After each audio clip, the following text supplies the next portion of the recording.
Hello, and welcome everybody to Scotch and Smoke Rings, episode 7 something.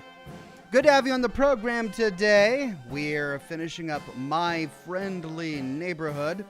I think we'll probably complete it today, as we have explored most of the destinations, most of the locked locations as of last week. So I don't know how long the broadcast will be. It might be a full 4 hours. It might be a little bit less. We'll see. But we're definitely going to play until we finish. Unless it's longer than 4 hours, in which case I'll save the rest for next week. Good to have you on the program. It has been a week chocked full of broadcasts and gaming goodness. We've been playing Baldur's Gate 3 all week this week, and that game is just, it's an addictive game. It's one of those games you can really get into and find yourself lost in side quest after side quest. So having a lot of fun with that, slowly coming to grips with the gameplay there, and I'm really pleased that you're all hanging in there with me. Good to see everybody on Facebook today. Toby and Noble, Roman, Jared, John. And of course, it's great to see all of the regulars and the members and the Patreon supporters on YouTube today. Wade Speakerman, Retro Wave, Julian Z, Changed One, Hellcat, Uncle Matt 2, Scotty P, Wyoming Homesteader, and it's Adrian Parker today with the first super chat of the broadcast. He says, "Hey Ox, hope you had a great day. Celebrated my 22nd birthday on Tuesday. Can't wait for the game. Cheers to you, good sir."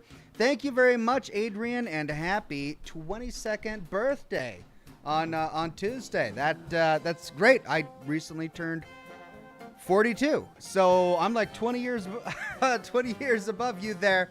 But it's good to have you on the program today. I hope your birthday is a happy one and that you have a lot to celebrate.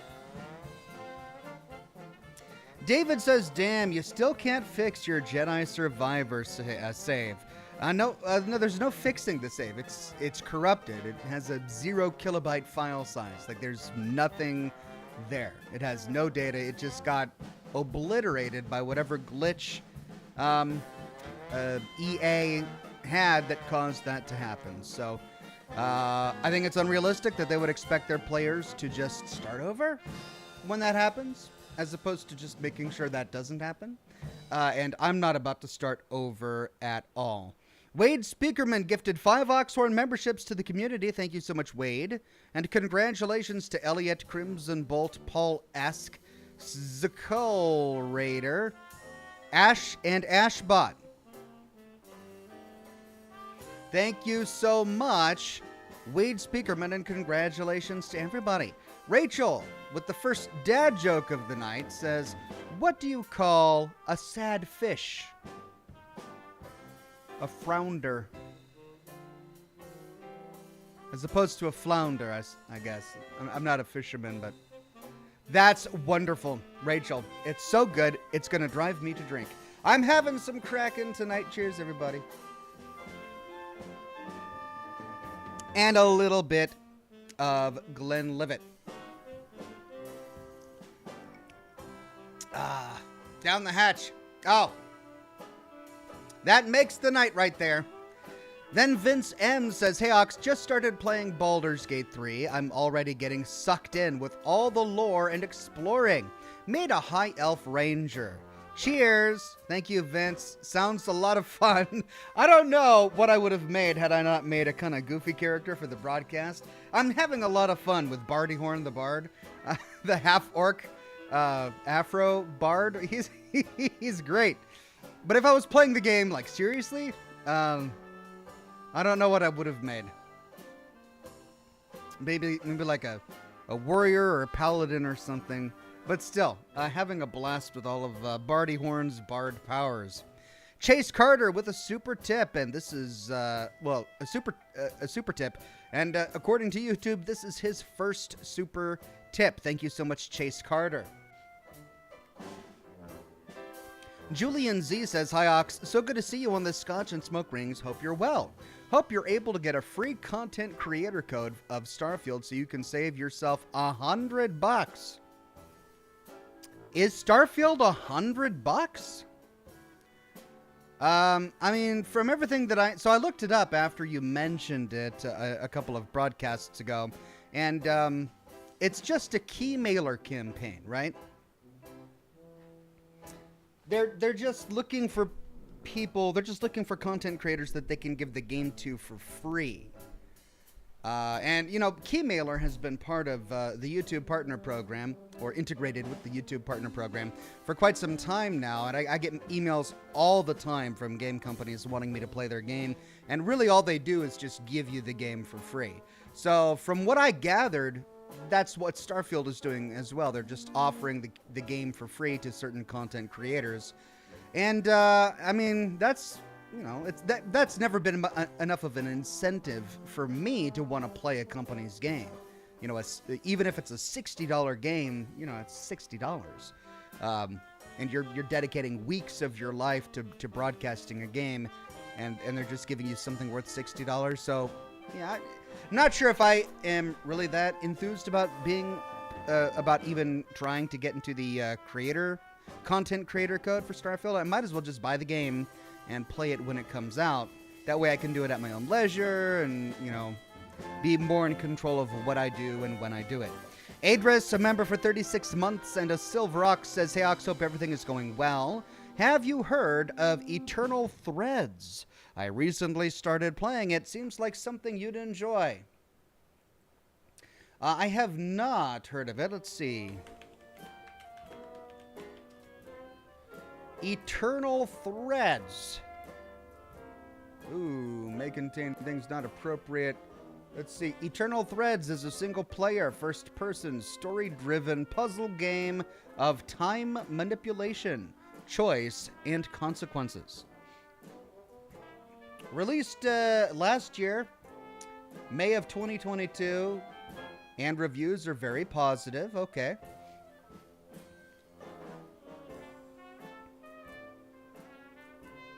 Yeah, it looks interesting.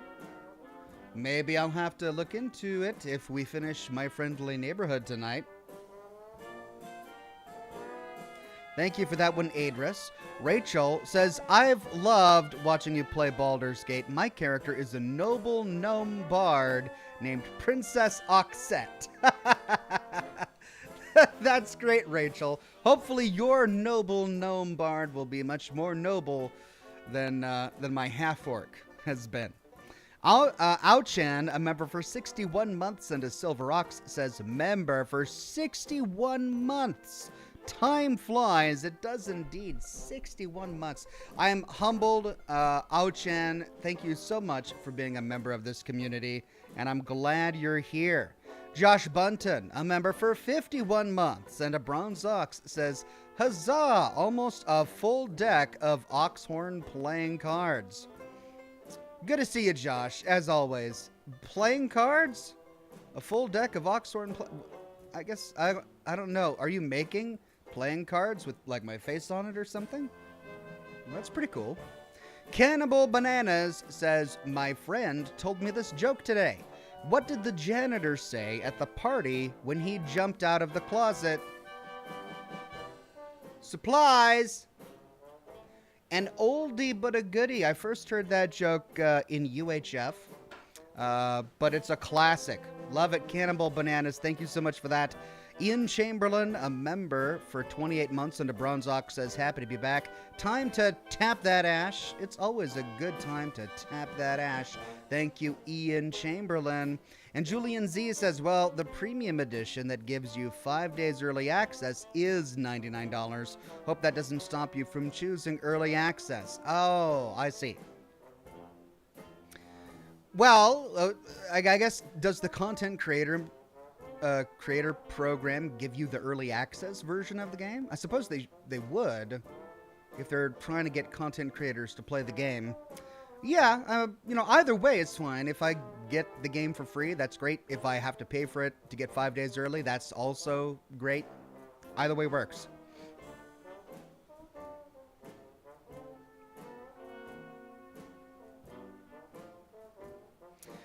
Jersey, and this is just something I saw highlighted in the chat, says, if a cow doesn't produce milk, is it a milk dud or an utter failure? That is a question for the ages, Jersey. I'll be pondering that tonight as I lie awake, wondering what the answer could possibly be. NICU Ninja says, hi, Ox. Hi there, NICU Ninja. Good to see you, my friend. Snoopy says, ash? Yes. Tap that ash. That's what you do when you smoke cigars. They build up ash. You have to tap it to get rid of the ash. Tap that ash. I'm going to tap some ash now. I got shot on fire first.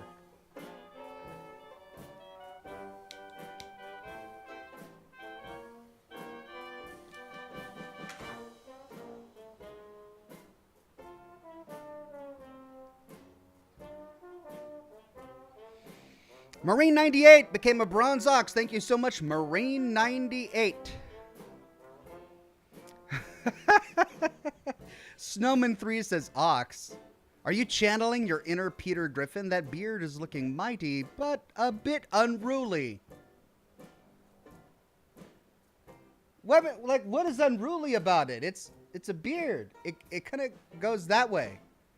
It's longer than it usually is. And that's because I haven't trimmed it in a while, but it's not like it's going out in 5 different directions. It's still going that way, which is what a beard is supposed to do.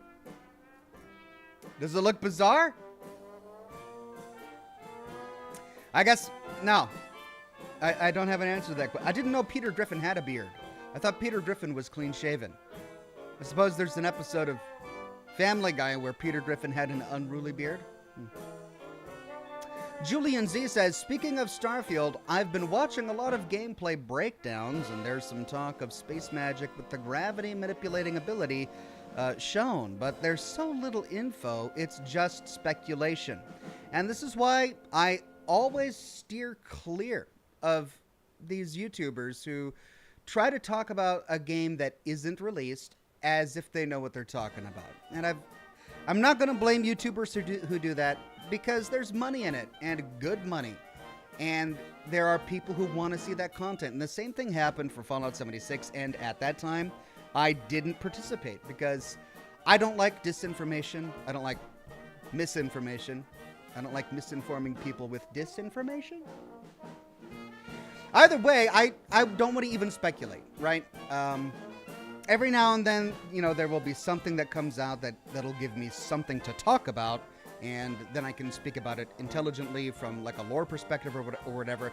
But, you know, 99 times out of 100, even if we're going through a trailer frame by frame, there's very little that we can conclusively divine from it, right? I mean, even when it comes to the Fallout TV show, we're getting a few behind-the-scenes photographs here and there, and from everything we've gotten so far, we know that they've got the cars wrong, and we know the vault number, which means it's likely going to be on the West Coast. But really, that's it. Like, we don't know any of the story, we don't know any of the factions, and it would be irresponsible of me to start cranking out videos talking about, you know, these are the 5 things you missed in the latest batch of Fallout, the TV show screenshots, right? And that's what people have been doing for Starfield, right? And they don't know. They don't know any more than you know. They don't get secret, you know, behind-the-scenes information. They're not talking to Bethesda, you know? So I try to steer clear of that. I don't want to participate in that. And Julian, I know you're really excited, but I would recommend just steering clear of any sort of videos that are talking about what they can't possibly know. So, will there be space magic is the ultimate question, and I hope not. If they do have something like gravity manipulation, I want it to be explained. I want there to be some sort of rooted in lore reason for it, which, you know, is what they did in the Fallout universe.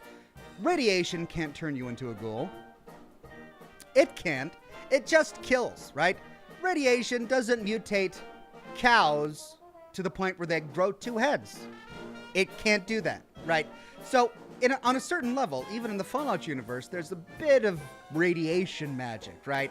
But they do their best to try to explain it to a certain extent. And they try to root it in science instead of rooting it in the supernatural. And so as long as they do that with some sort of gravity manipulation, I'm going to be fine.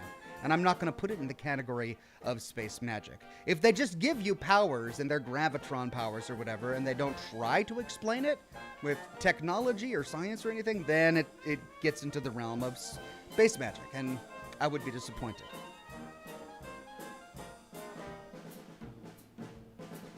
Julian Z says, yes, Ox, the Zeet said creators get early access.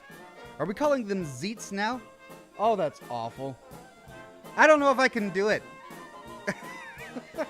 It's going to be a tweet.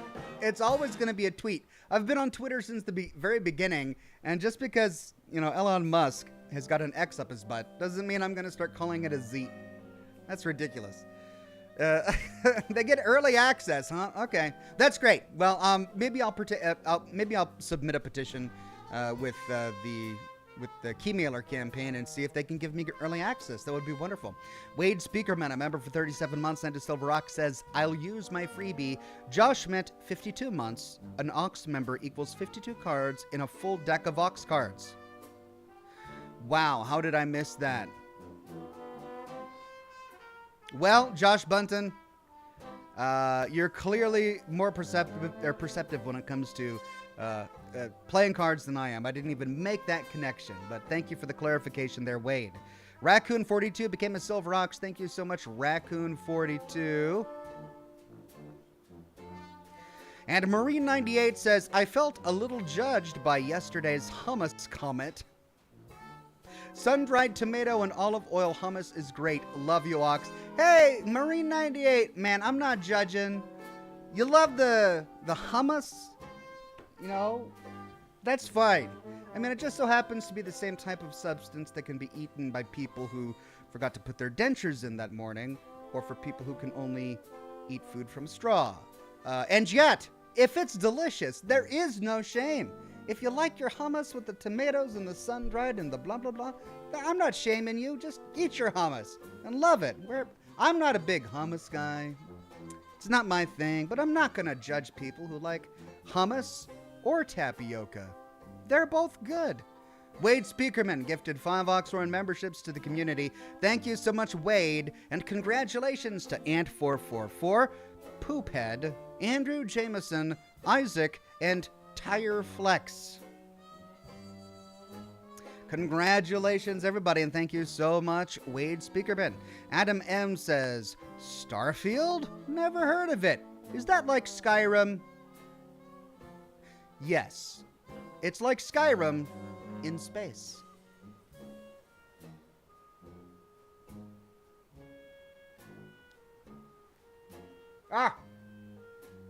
This is what happens. I get to talking and the cigar goes out.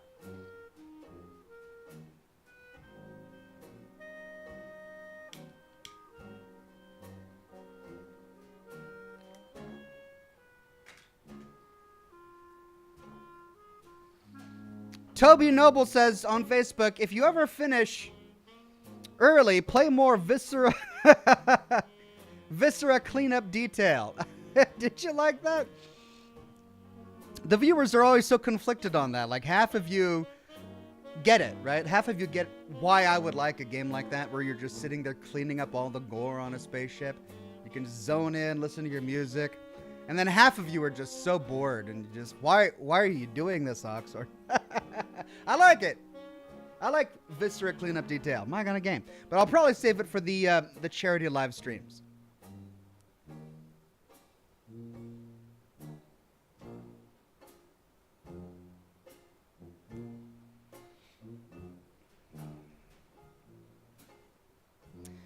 Jeff Potts on YouTube says, hey, Oxhorn, first, love chat. For your information, your videos got me through my divorce. Weird to go from feeling your whole life is planned out to not being certain of anything. As a man who recently went through a divorce myself, it's a very bizarre thing to go through. It's a weird thing to experience, especially since you have trust in somebody. And then to have that, and you plan out your entire life. It's as you say, you've got your life planned out, and you do. You find someone, you get married, you start having children, you're planning their future, you're planning your future together, you're talking about what investments you want to make and what things you want to do, and then some small thing which comes out of nowhere just shatters all of that, and you have to start remaking your life or where your life is going to go. And on one hand, it's awful, and it is awful. On the other hand, it's kind of liberating. I don't know if you went through that as well. And that didn't make it good, but it kind of made me feel like it was a bit of a clean slate, and I could do things that I wanted to do that I otherwise wouldn't have been able to do. So yeah, it's an awful thing to have to go through, and I don't envy you, and I'm sorry you had to go through that. I'm glad my videos were there for you. But in every dark cloud, what's the cliche? There's a silver lining to every cloud, even the dark ones. It is an opportunity to kind of free yourself and to remake yourself and to do really what you want with your life. So I hope you're able to do that too. Julie Jules, became a bronze ox. Thank you so much, Julie Jules, Julian Z said, Ox, I don't know what else to call them. I guess I'll call them tweets for you. I don't know what to call them either. Listen, you shouldn't feel bad, Julian. The entire world is trying to figure out what to call tweets now. This isn't just an us problem. We're all trying to figure this out. I just like watching speculation to imagine what might be, and it's fun seeing who was right and who was wrong. Now, you're right, Julian, it is. And I remember when Fallout 76 came out, and I had a conversation similar to this. I was explaining to viewers at the time, before Fallout 76 came out, why I didn't do speculation videos. And I remember reading a comment from someone. It's like, man, Ox is a party pooper. I was sitting like, well, okay, yeah, I guess I can get it. I get that. People enjoy speculating about the future of a game that they, the problem with speculating is that you're always going to be disappointed because nothing is going to be as good as your imagination. I remember when Fallout 76 was announced, we had all sorts of things like talking about who was going to be the DJ on the radio if it was a multiplayer game, and people were talking about how you could find other players who could be the radio DJ for a while, and maybe there were mods you could get, and we're still waiting for mods 5 years later and all of that. So I get that many people like speculating, and that's just the fun of it for them, and I appreciate that. It's just not something that I want to do, mainly because I don't want to lead people astray. Uncle Matt, a member for 34 months into Bronze Ox, says, hi, Ox, how and the family and Ox tonight? The family is doing great. The kids are going to be getting ready for bed here in a little bit. I have support over at the house tonight, making sure they get to bed on time, as I do every Thursday night when possible, so they don't have to stay up too late, and so I can do my job. But yeah, they had summer camp today. They were going to an art camp, and they're making board games in art camp, and they're really excited about tomorrow because they get to bring their board games home. And so, yeah, I'm going to get my work done while they're at camp, because when they get back, I'm going to be playing board games, and I can't wait. It's going to be so much fun. I can't wait to see their creativity. But yeah, I'm doing good. They're doing great. And I'm glad you're here tonight. Clell Big says, if you play Starfield early, a lot of us won't watch. Spoilers. And I get that. If I was really passionate about a game, I probably wouldn't want any spoilers either. But a lot of you will watch it. And I kind of got to get on that, right? Like, if it's my job to play games, to stream games for people who are interested in them, and create content for them, it's kind of behooving upon me. Is that how you say it? To get as early access to a game as I possibly can, to crank out content for that game as early as possible. Because on one hand, there are people who don't want any spoilers. On the other hand, there are people who really want to see what the game experience is like before they invest $60, before they invest $100 into that game. There are some people who only buy, one, maybe two big games a year. And those are the games that they play in their downtime because they have very demanding jobs or a very demanding at-home life or a demanding school schedule or something like that. We get to enjoy lots of different games, and I'm privileged in that regard that I get to play so many games. But there are some people who really can't, and they only have time to play one or two games, and so they are the kinds of folk who really need to make wise decisions with where they spend their money on games, which is why reviews are important, which is why watching YouTubers is really important. Watching Twitch streamers is beneficial for them. So there will be plenty of people who will watch the broadcast if I get access to the game early. Mr. Master Chief says, in my Fallout 4 gameplay, I'm going to do siding with the Brotherhood of Steel all the way, ending, then, after that, going to betray them by siding with the Enclave by doing a mod quest called America Rising. Mr. Master Chief, good luck to you. I remember seeing a lot about the America Rising mod, and I hope that you thoroughly enjoy it.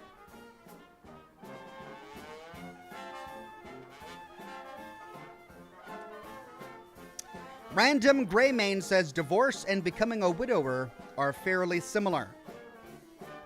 Well, I can only imagine what it's like to become a widower, and you have my sympathies if that's something you went through yourself. And yeah, becoming a widow or a widower is heartbreaking. I guess it depends on the kind of divorce, really. Because there are some divorces that end with betrayal. There are very few family deaths, I think, that end with betrayal. And so if you're a widow or a widower mourning your spouse, that mourning, I would think, oftentimes comes from a place of longing for the goodness that you are now robbed of. Whereas if you have a divorce and you went through a divorce because of betrayal or something like that, then it's a very different feeling because you feel, you feel betrayed, you feel rejected, and there's no more joy. Like there's no longing for joy because that joy has been snuffed out. And it kind of ruins all of the happy memories that you at one time had in that marriage as well. At least that's what I've experienced. But anyway, that's, again, only what I would imagine because I've never been through that particular scenario of losing a spouse. Thank you for that one, Random Greymane. Gavin Holmesy says, good evening, Ox. It's just about time to knock out some crackhead puppets. Yes, it is. Time to knock out some crackhead puppets. I can't wait. Robert Tabora says, I heard that Dead Rising, a zombie game, is on PC. Dead Rising, a zombie game? Let's see.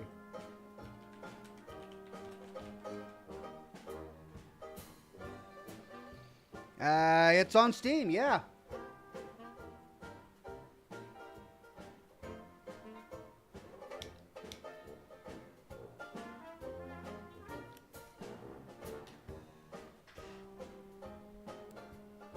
(2016) Very positive reviews. All right, thank you for that one. Might have to check it out. Marine98 says, just watched your railroad video and really enjoyed it. The next video coming out this weekend? It is. I've been working on it all day today and all week, really, and I've made great progress. So it'll definitely be out in time for the weekend, and I can't wait to share it with you.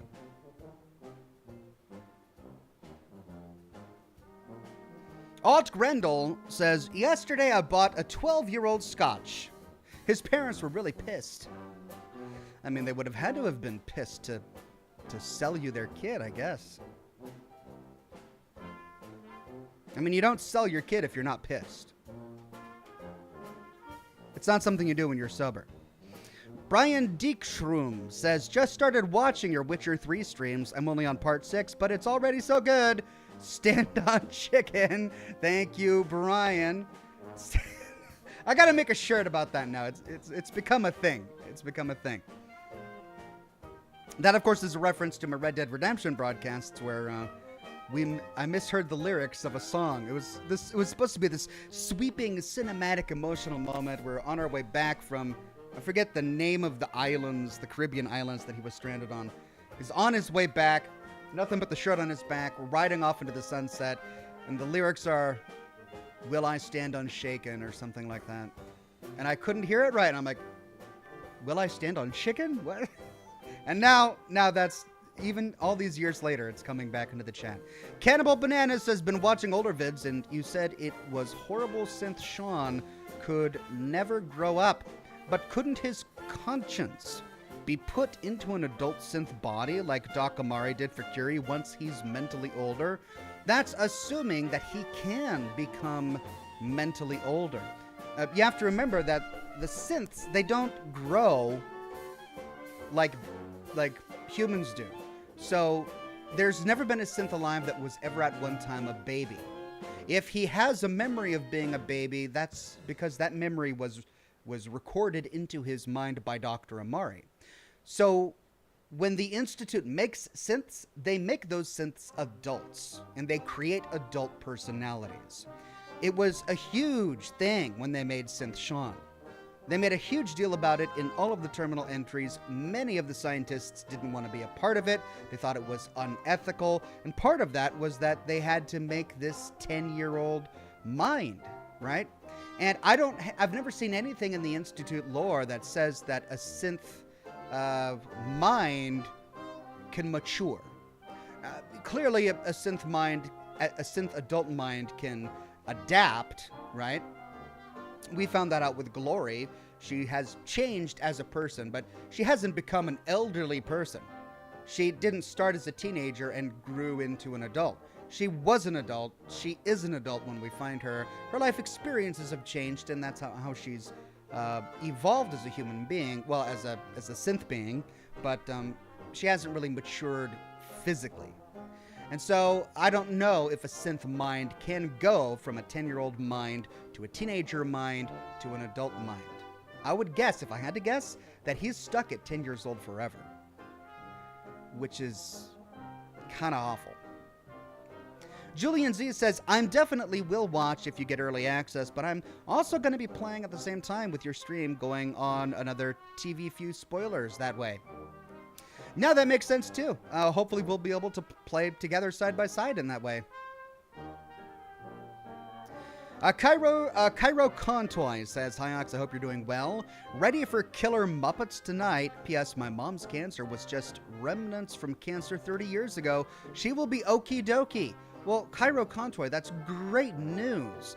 I didn't know remnants from cancer 30 years ago could stay in the human body without continuing to, mutate. But if it's not a danger to her, that's wonderful news. Thank you so much for sharing. Dan Fournier says, what are we smoking tonight? And this is Dan's first super chat, according to YouTube. I'm smoking the remains of, I took the band, here it is. I started this earlier today. I'm smoking a Shadow King hand-rolled cigar. But I'm almost done with it, as you can see, and when I am, we'll be moving on to a La Estrella Cubana with a Connecticut leaf wrapper. Can't wait.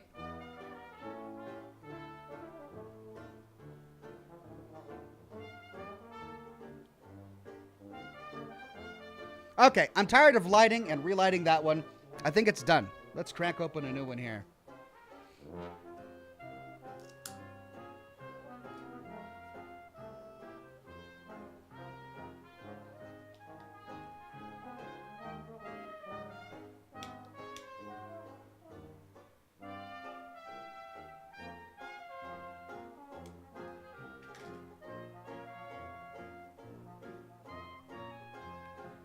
Nuka Tom with a very generous super chat. Thank you so much, Nuka Tom.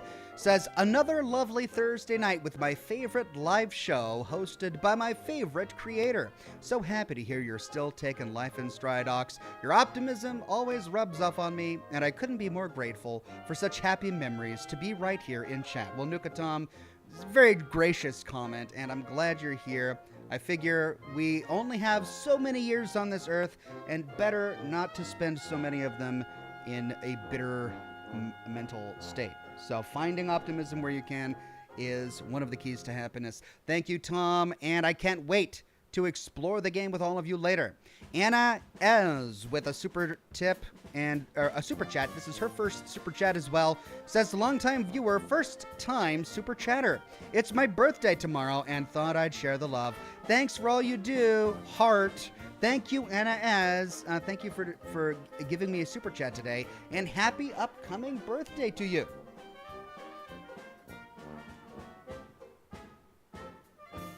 I hope you have a wonderful birthday tomorrow. Adam M says, ninja school teacher. I didn't see you in class last week. Me. Thank you, sir. I suppose if you weren't seen in class, you would get an A? If it was ninja school? Wandering Paladin says, little known fact, cow farts come from the derriere. It's come from the derriere.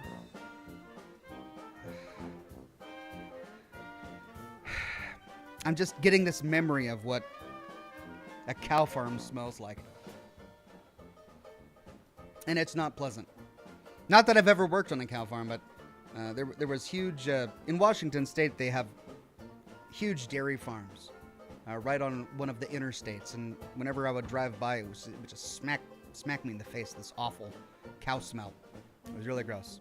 So now I'm thinking about that. Thanks to you, Wandering Paladin. That's great. Dan Fournier says, little known fact, don't shake your Nuka-Cola, it might explode.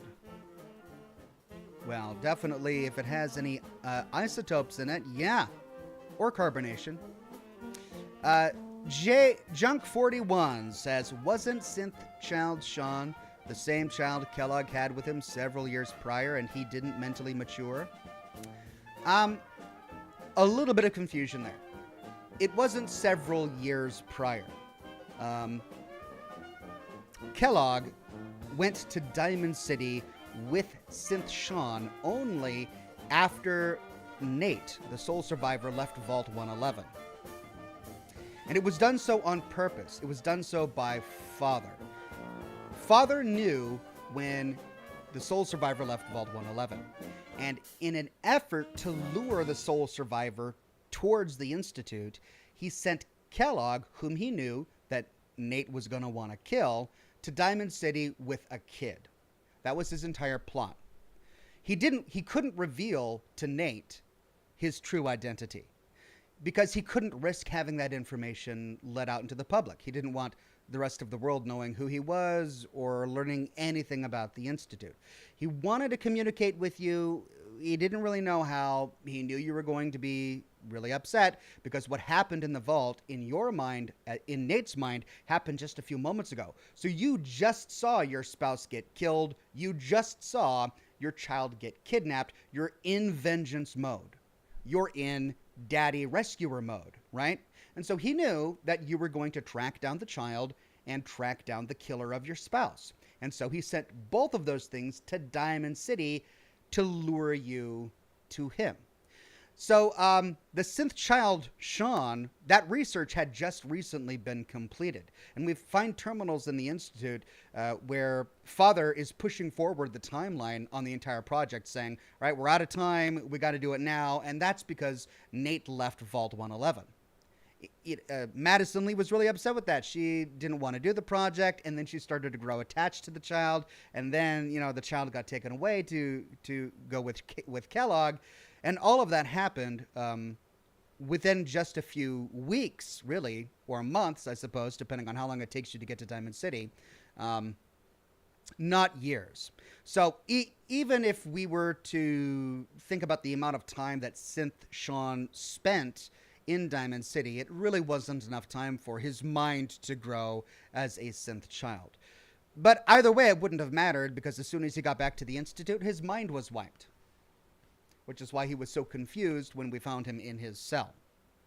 Rachel says, I returned my chameleon to the pet store because he wouldn't stop telling dad jokes. The clerk said, that's not a lizard. It's a stand-up chameleon.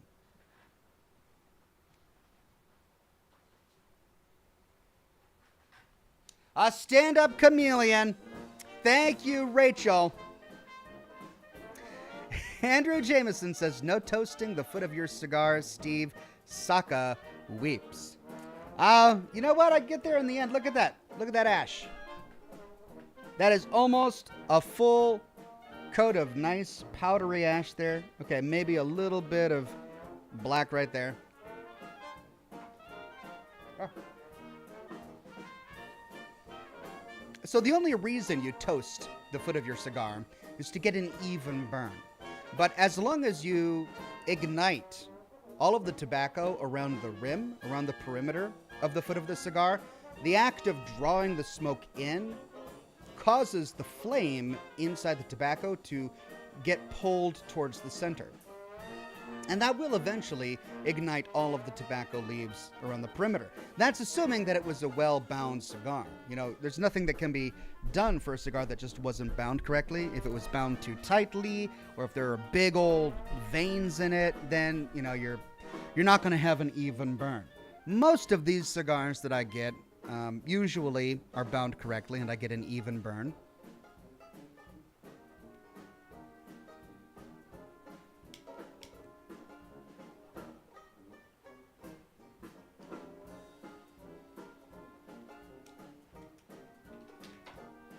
Yeah, it's looking pretty even to me. And that was Andrew's first super chat. Thank you so much, Andrew.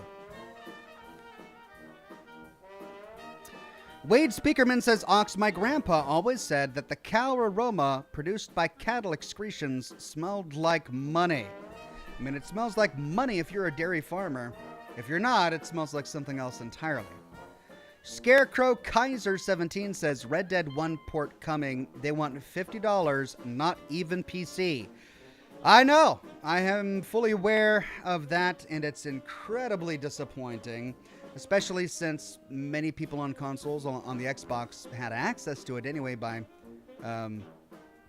backwards compatibility. Like, you could already play Red Dead Redemption 1 on the Xbox One. So really, it's the PlayStation that's getting a game they didn't have otherwise have access to. It's a $50 game, and it's not even 4K. It's 1080p, and it's 30 frames a second. What is this, 2011?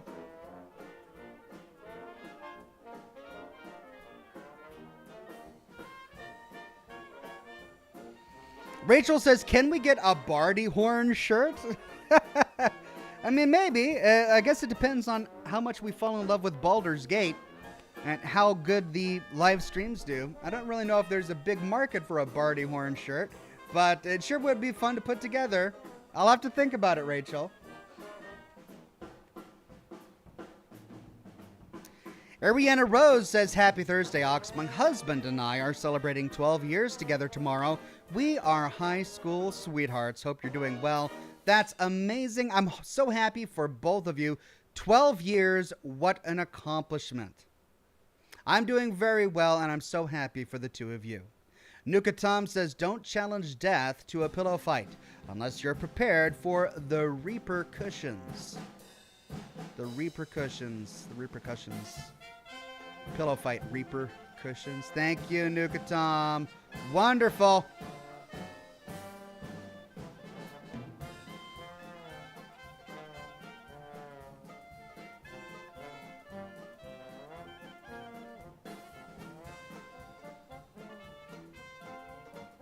Articus Ramos says, canned laughter. If only I had that. I don't have a canned laughter button. I just have this. I should really get one of those laugh tracks so I can push a button and I get a crowd laughing. That'd be great. Angry Kitty gifted 5 Oxhorn memberships to the community. Thank you, Angry Kitty, and congratulations to Cairo Contoy, Sarah Slack, J Mod, Diamond Lions FC, and Nathan Pipkin. Wonderful, Angry Kitty. Kid of Hippie says, hey Ox, have you ever played At Dead of Night? And that's Kid of Hippie's first super chat. Thank you. I purchased At Dead of Night with the intention to play it during Scotch and Smoke Rings, but it had terrible performance on my machine to the point where all of the cutscenes were at like 10 frames per second. And at the time, I did everything I could possibly do to try and get it to run more smoothly. I updated all of my Graphic card drivers, I Googled guides on how to get it to run more smoothly, and it just wouldn't. And so it was unplayable. Since so much of it is cutscene due to the fact that it has live action footage that's put in the game, I couldn't play it. So maybe I'll revisit it because it does look like a fun game, but it just had really poor performance. Mr. Virus says, how do you spot a blind man at a nudist beach? How do you spot a blind man at a nudist beach? It's not hard.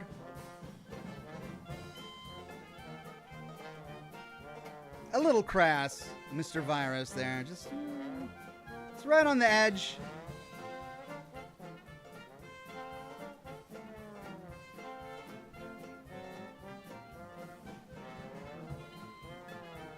We're edging there. Just getting too close to the edge. We're edging.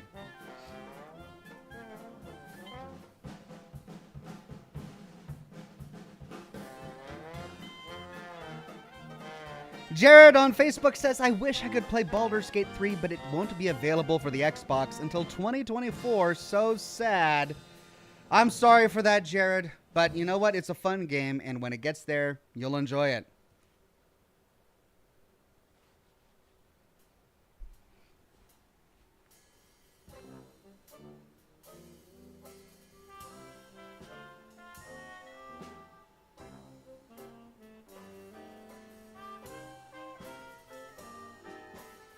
Quantum Biatch says, I'd love to see Ox play Five Nights at Freddy's game.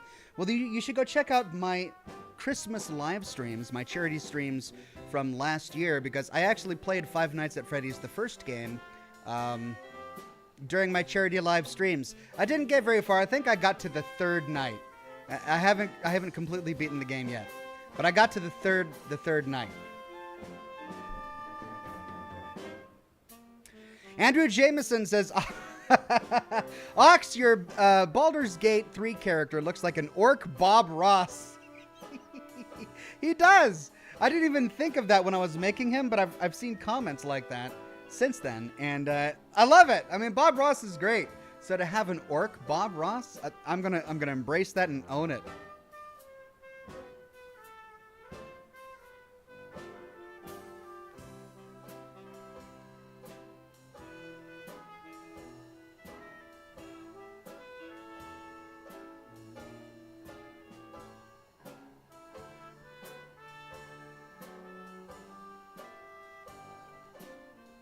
Stephen Schulte on Facebook says, what's the game for tonight? The game is My Friendly Neighborhood, and we're almost done with it, so I think we'll probably complete it tonight.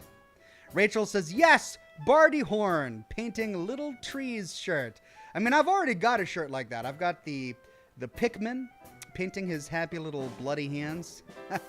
If you check out my Pikmin heart shirt on my shop, there's another version of it that's got a Bob Ross call out. And it's Pikmin in an afro painting his masterpieces. So, I mean, I've kind of already got... It's different, right? Like, maybe I should put my orc there instead. Marine98 says, what space illness makes you red and itchy? Chicken spox. Space illness. Chicken spox.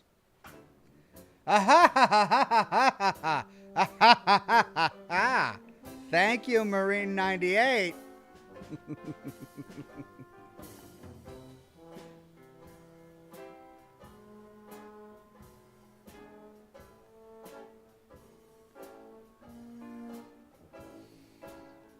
Sarah says, Ox, if you had to be either 3 feet tall or 9 feet tall, which would you choose?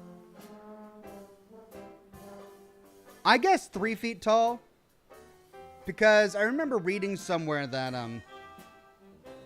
the taller you are, the lower your life expectancy. And I think there was science behind it. Your heart has to pump blood over a greater distance if you're tall. And therefore it has to work harder. And so taller people are more prone to developing heart attacks later in life.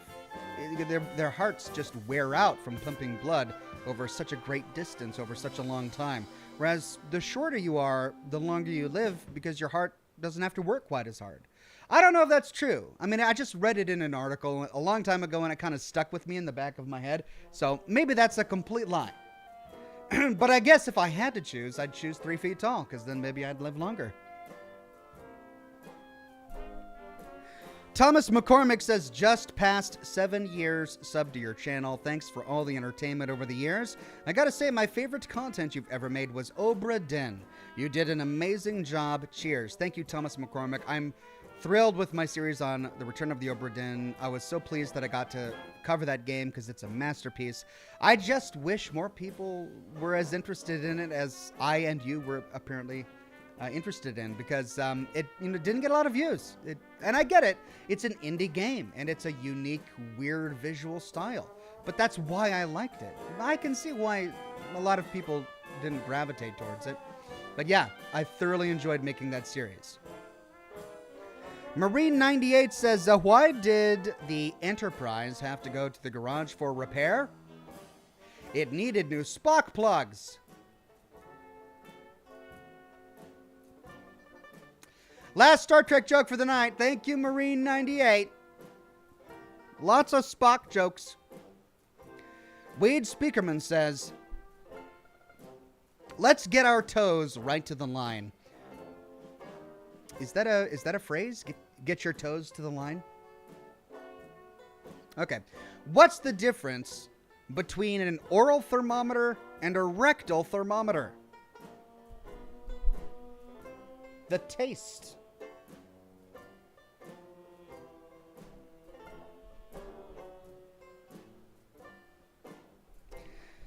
I mean, ultimately, I think a rectal thermometer and an oral thermometer taste the same, at least before they've been used. The only problem is that, well, the rectal thermometer doesn't go into an environment where there are taste buds. So I guess we really don't know. Carter Valdez says, which new Vegas DLC was your favorite? They were all so good. I really enjoyed Lonesome Road, even though it was a bit more linear, just because it was the culmination of Ulysses stalking us for such a great portion of the game. And we finally got a resolution to that story. And plus, the armor was beautiful that you got. The weapons, like Red Glare, were a lot of fun. It's tough, but I think I would have to say Lonesome Road. Gavin Holmesy says, hey, Ox, can you give a shout-out with a signature smoke ring to my Uncle Paul, the man who introduced me to your channel? All right, sounds good. I'm happy to do one smoke ring for the broadcast today. This one's for Paul. Actually, no, this is smoke ring. I do lots of smoke rings. All right, hold on. I got to turn the fan off if I'm going to do a smoke ring.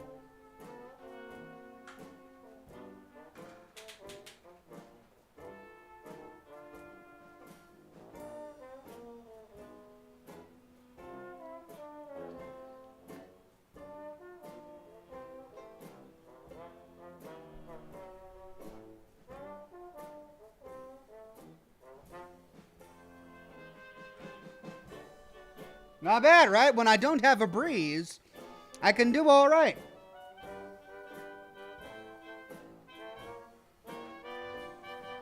That one's for Paul. Thank you, Gavin.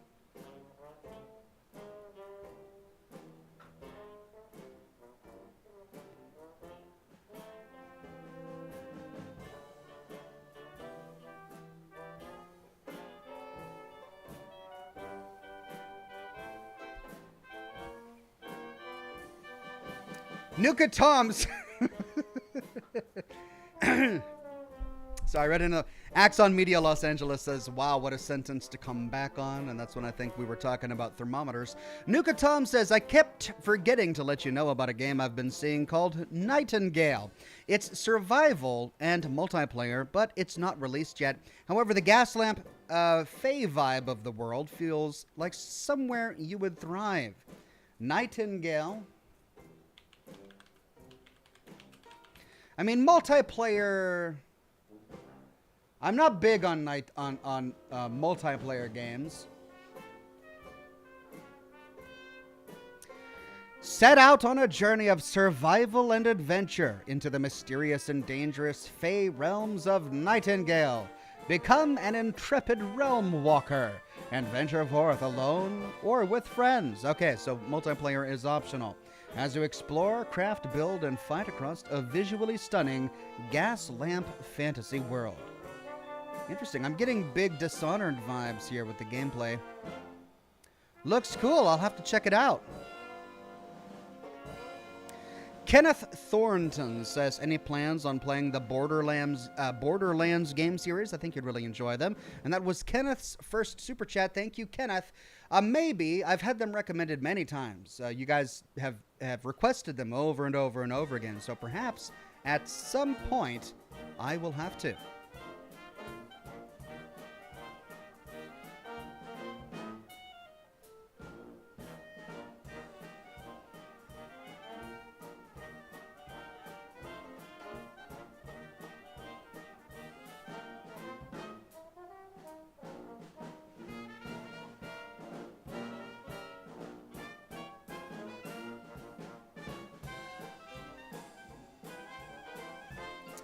Quantum Biatch says, Ox, what's a piece of media that really left an impact on you? Did you ever have a deep love/connection to a TV series growing up that still holds your interest today? The only piece of media that ever really had an impact on me was Tolkien. I loved C.S. Lewis as well. His fantasy was okay. His science fiction was really interesting. I loved Out of the Silent Planet. But it was his apologetics that when I matured and grew up, that I really resonated with at the time. But in terms of fiction, it has to be Tolkien. Tolkien was really the only thing. I was really into Robotech as a kid. I read all of the Robotech books. The animated shows were okay, but even when I was a kid, they still felt a bit dated. But the books themselves were really fun. But I read them before I discovered Tolkien, and once I discovered Tolkien, it was just like, wow. All right, I found something special here. Really nothing since then has really had that much of an impact on me, except for the Fallout franchise. There's just something about the Fallout universe that is compelling, and it's one of the reasons I decided to make content about it. I'm hoping that Starfield has as much of an impact on me. Rachel says, I'm 28, but I felt absolutely ancient last week. A tech at work brought a client forum back and pointed at the AOL email address and said, "What's that?" Just wait till you tell the tech worker about AOL Instant Messenger. AIM or ICQ, right? All of those wonderful things from the late 90s and early 2000s. Napster? Is Napster still a thing? I don't even know.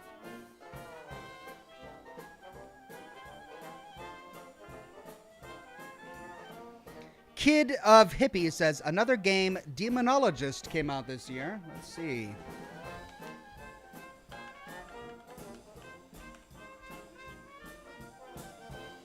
Demonologist on Steam. Very positive reviews. Came out in March.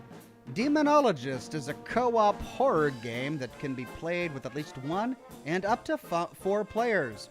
Your goal is to identify the type of evil spirits in cursed places and exorcise it using your equipment, either alone or with your team. Ooh, if I can play this alone, that sounds like a game I would enjoy. There's another game kind of like that out there.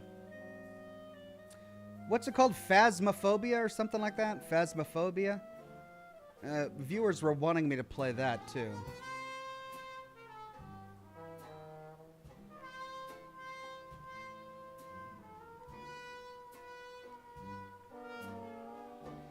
Ranker 1138 says, sadly, it's hard for women to work at the post office because it's such a male-dominated industry.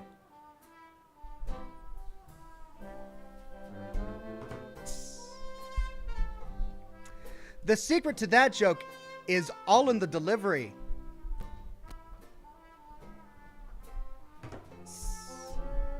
Thank you for that one, Ranker 1138. Gotta love male jokes.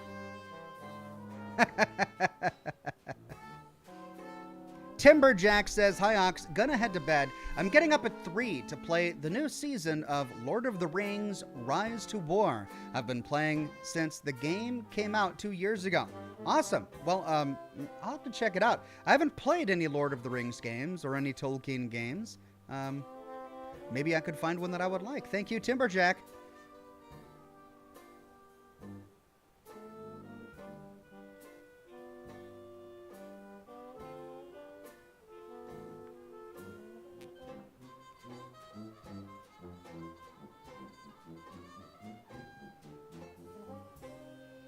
Toby Noble on Facebook says, Obsidian announced The Outer Worlds 2 a while back and said it was being made while the first one was produced. But I haven't heard a thing since. Is it still being made? Would you play The Outer Worlds 2? I would play if it came out. Is it still being made? It's anyone's guess. I have no idea, and I don't think anyone does. I can say that since they made that announcement, a lot has happened for Obsidian, being acquired by Microsoft, so it's quite possible that they now have other priorities, but no one knows. So I hope that they are going to come out with a sequel.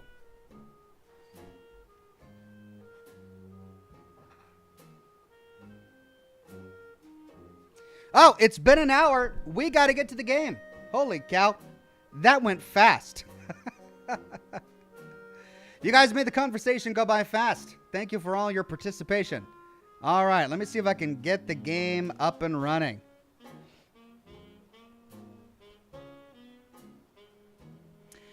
If I can find it in this huge list of games I've got in Steam now. God.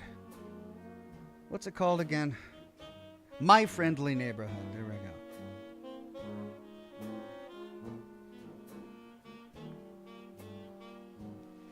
Outlawed Stranger became a gold ox. Thank you, Outlawed Stranger.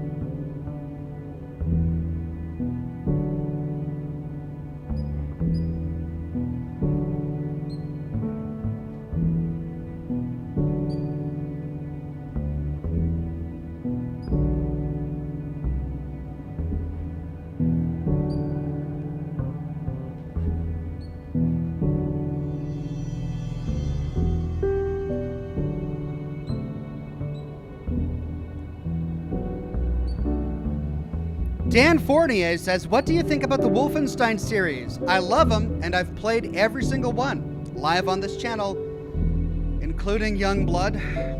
Have some regret there. But no regret on the previous ones. They've all been amazing. Adam M. gifted 5 Oxhorn memberships to the community. Thank you so much, Adam M. And congratulations to Courtney Zayas, Quantum Biatch, T. Gus, Nicholas Bernal, and Fates12. Again, thank you so much, Adam. Claw Big says, you played Wolfenstein 3D? Yeah. It was the mini game, right? We found the mini... There was the secret mini game in like Wolfenstein Colossus or something. So technically I did stream it a little bit.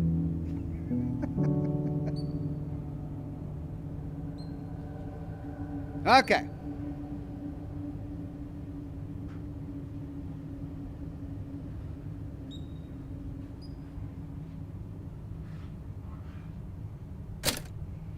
Let's load game. Soundstage slot 3. God, hope I can remember where I was.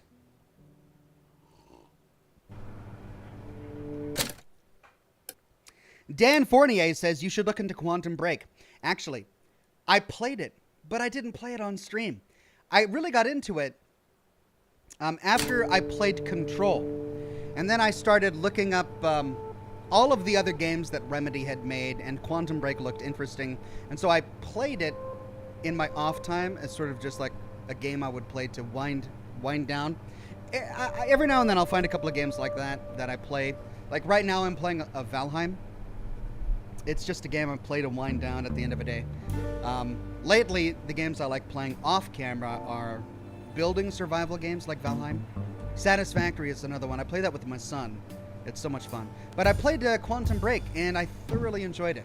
I don't know if it would be good for a broadcast, though, because it's got a lot of cutscenes. And the cutscenes are really long, like 20 to 30 minute long TV shows is how they drive the plot in Quantum Break. So is that good for a broadcast? I don't know. Okay, where were we? All right, I know where we're at now. What did we have left to do? We completed the sewers. Everything is done in the sewers, except for the soundstage basement. Why couldn't we get into there again? Offices. Yeah, we did everything in the offices.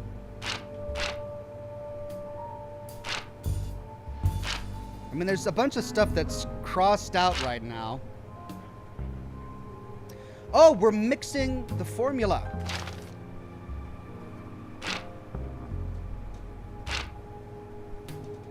That's right. Here's the aviary. What's this? Hotel 1? Hotel 2?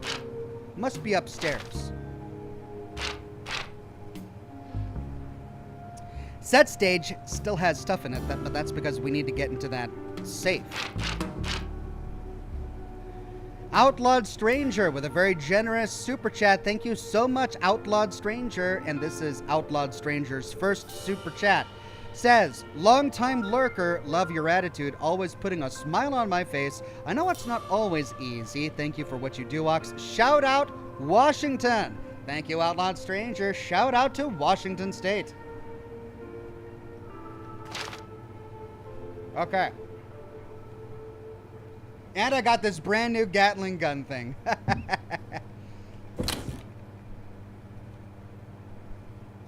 Okay, we've got the trumpet polish. And I think that was the last ingredient we needed. Yeah, we got the weed killer, we got the trumpet polish. And we've got a fuse. What is this fuse for? I don't know, but we need to go back to see if we can... Let's just go back to the aviary. Hey there, kids! I live in your TV set. Right? It's the strangest place to be. Inside the TV, I can see wires and tips and a big tube running right to the back. I eat the channels that you never watch. One by one, they fall prey to my jaws. Nom, nom, nom, nom. But here, I'll tell you what. Okay, I couldn't tell if he was dead or not.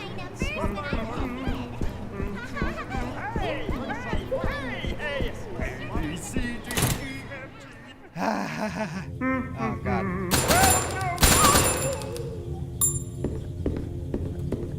I've got the obliterator.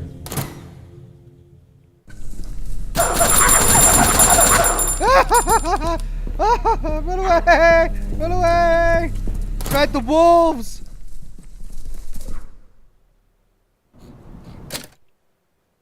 Craig Euler says, Ox played Valheim? I'm playing it now. I'm not playing it on camera. I only play it offline. But, yeah, I just started getting into the Mistlands. I'm in the process of finishing making all of the magic equipment at the Galder table. Sometimes we would swap our arms, and we would swap our legs. All right, the bronze statue is now talking. Why is the bronze statue talking? Can it attack me? That's what friends are for. They give you new fingers to use.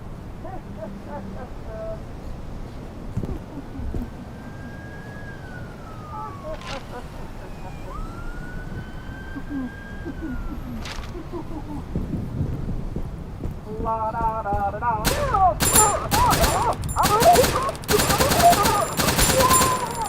Oh, okay. Can I tape him up? No. To the park! Wait, no, to the aviary!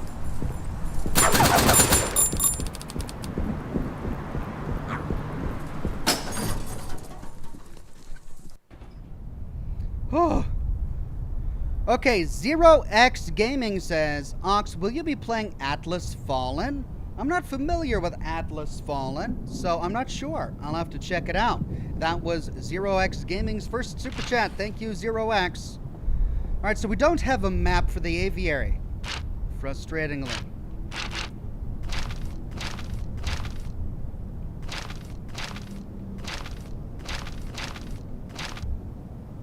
Okay, but I think we needed to get back here.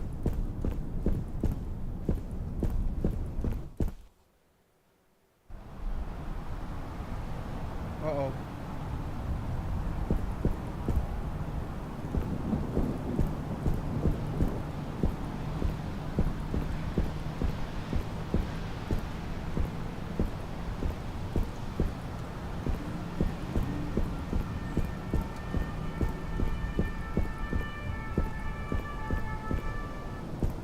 Where? Oh, right.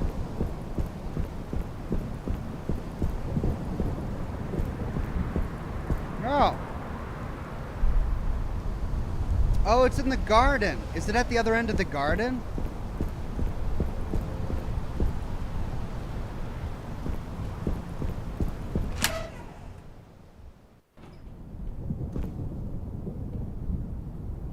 Or was it up there? Julian Z says, Ox, you might appreciate the horror I just witnessed. My cousin served himself a big bowl of chicken salad and topped it with ketchup. That is indeed a horror, and I don't appreciate it. I don't appreciate a thing about that. Ketchup on a big bowl of chicken salad? Ugh. Okay, so this has power, and the power pack is there. Remember there was one that didn't have power. Is it because we need a fuse? Because I now have a fuse. Yeah. Okay, but we can't remove this. So maybe a fuse is blown.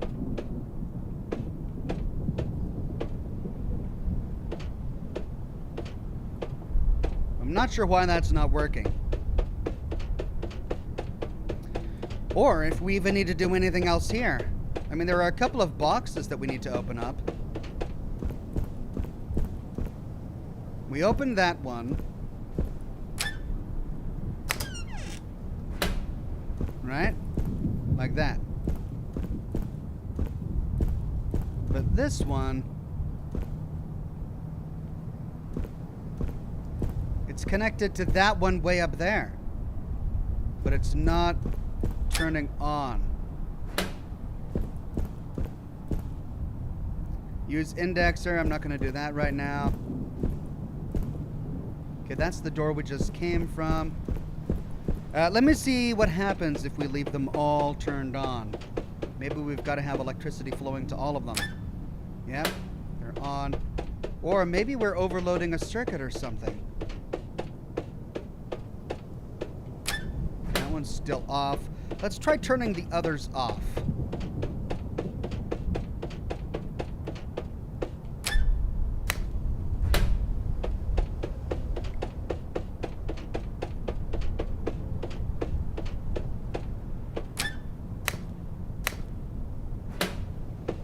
Alright, the only other thing I can do is turn this one off down here and see if that changes, because they all have battery packs. Unless there's a fuse somewhere that I can repair. But if so, I don't know where it would be.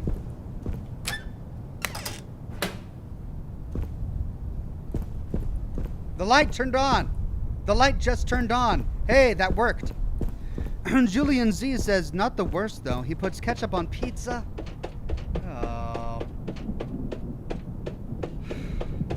I mean, it is tomato-based, but it's sweet. Hey, I think this is working. There we go. It should open it.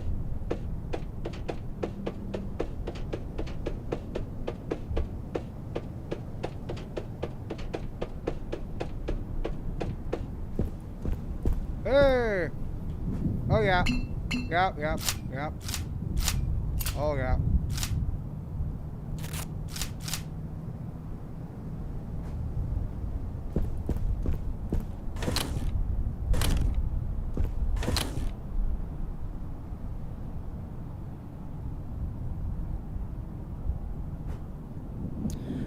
Well, what to do?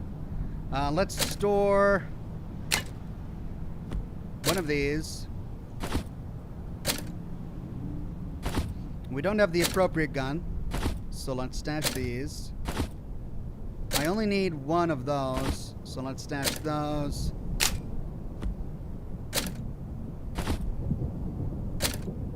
And then I don't need all of these.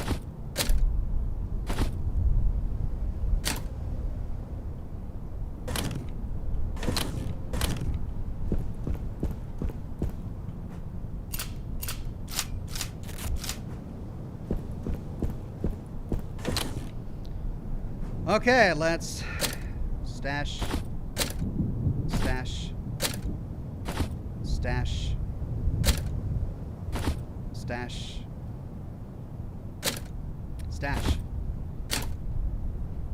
Right. Mr. Master Chief says, are you going to be playing the next called Ghostwire Tokyo after this game? Hadn't planned on it, but now that you bring it up, I might have to check it out, see if it's a good fit.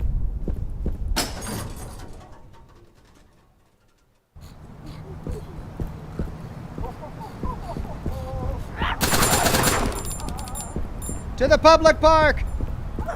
Faster, faster, faster, faster, faster, faster, faster, faster.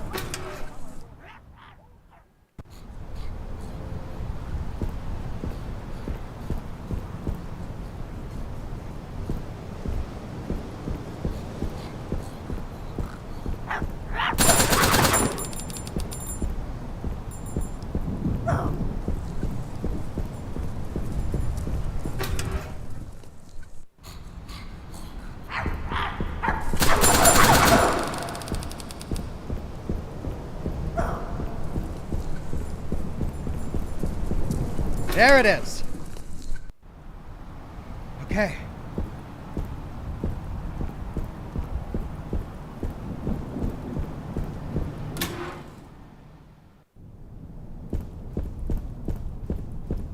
Now, we can place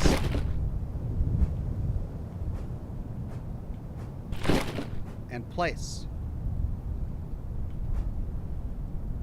jam solvent.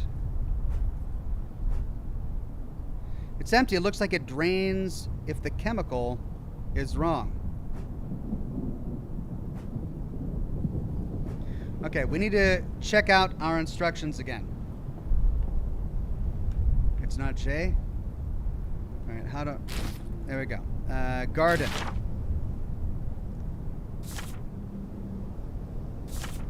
Market survey. Jam solvent instructions. All right, we've got the film developer, the weed killer, and the trumpet polish. Step 2, turn on the water using the tap. Step 3, press the following buttons for the indicated times. Red, 1 to 2 seconds. Green, 1 to 2 seconds. Blue, 3 to 4 seconds. Green, 2 to 3 seconds. Red, green, blue, green.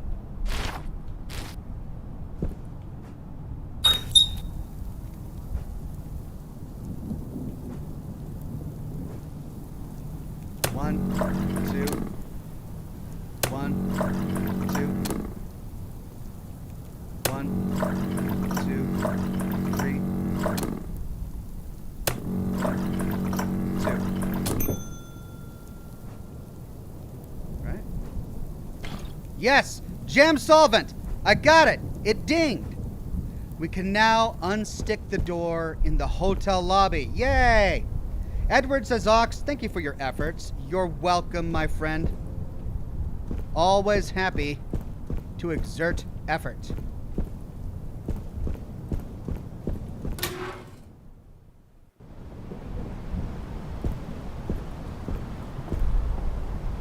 we explore this section?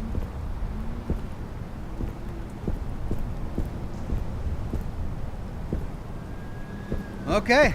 Let's go unstick that stuck door.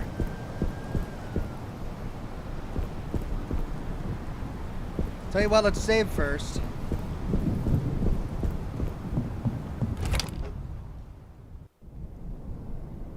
Oh.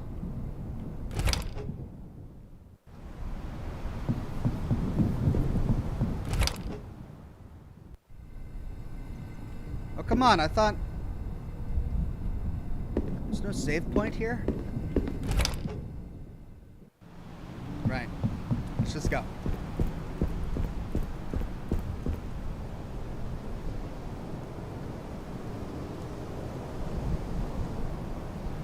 Adam M says this is where the dog food goes. No, dog food first.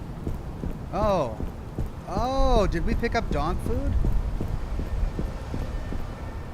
Poor pups probably haven't been fed in a long time. Oh. Maybe there's some food somewhere. Oh. Where do I find the dog food?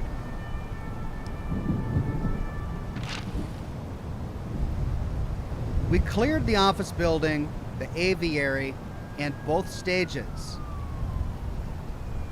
We're in the west lot right now. I haven't been able to find a way to get into the east lot yet. Adam M says it's on a bench in the other area you passed like 5 minutes ago. On a bench?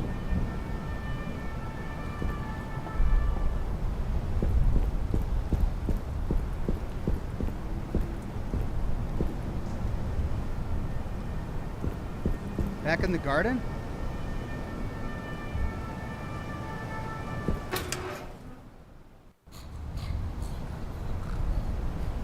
Past the aviary. Oh, okay.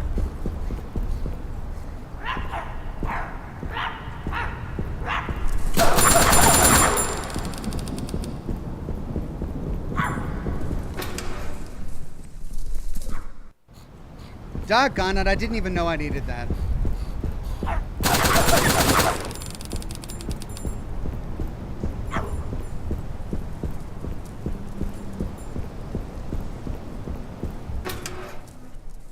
Okay, back to the aviary. Find a bench.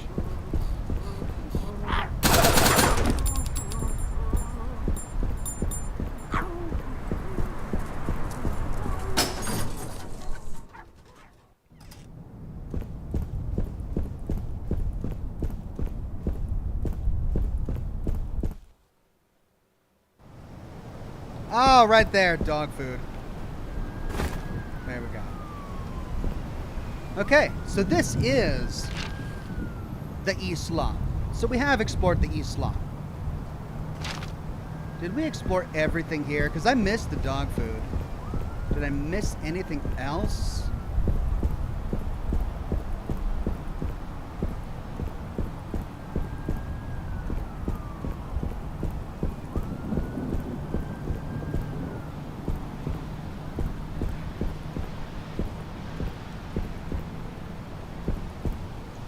Yeah, I missed duct tape.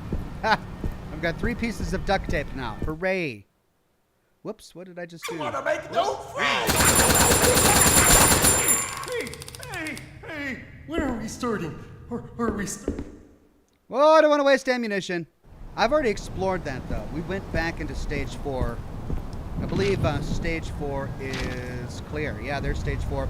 All we need to do is get into set storage, but that's a secret that we haven't been able to unlock yet. Everything else is green. Okay, well, now we've got the dog food and 3 pieces of duct tape. Let's go place the dog food. That's going to tame the dogs, hopefully. And then we can go use the jam. Unsticker. Let's go unstick the jam.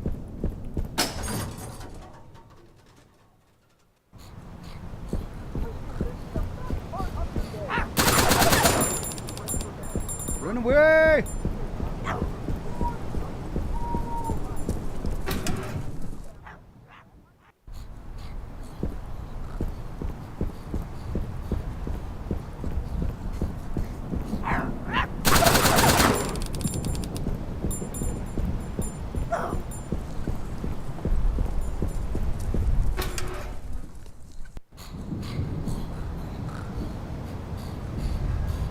Nikki Gilliam, a member for 23 months, says, "Today makes 12 years for me and my guy. We love your work. Hey, thank you. Happy 12-year anniversary. Congratulations."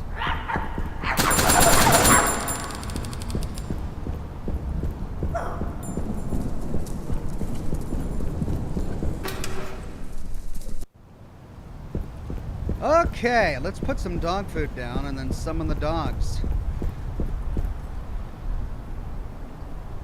Mahoney, Flooper, and Scraps. Let's try Flooper. Oh, that does it for all of them.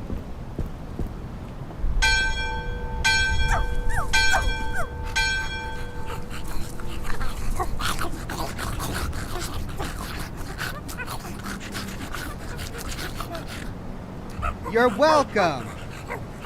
See, you're not so bad after all.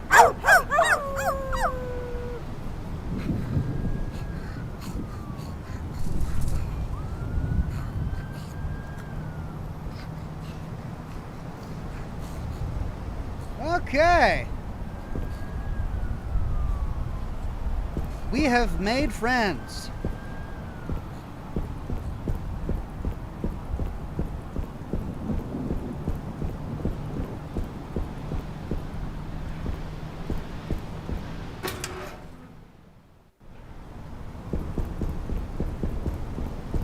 And look at that, no one coming out to attack us. Hooray!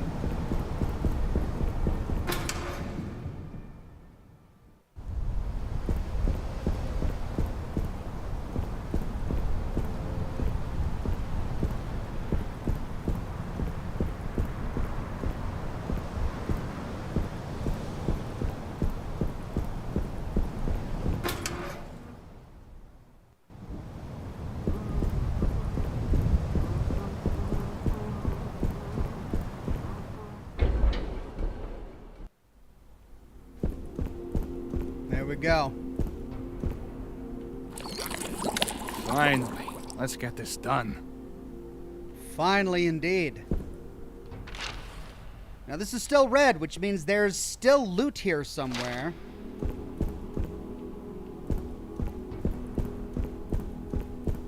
There's my chocolate if I want to buy that. Oh. How did I miss that? But that wasn't it.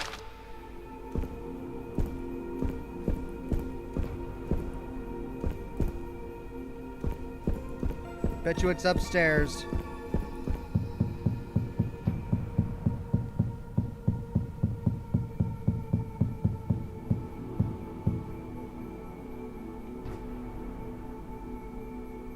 Looks like something could be placed here. Is it those masks that we placed on the other ones? We can't take those masks off, can we? This area is off limits. Locked from the other side. ... Alright, so I bet you we'll have to figure this out after we go through that door.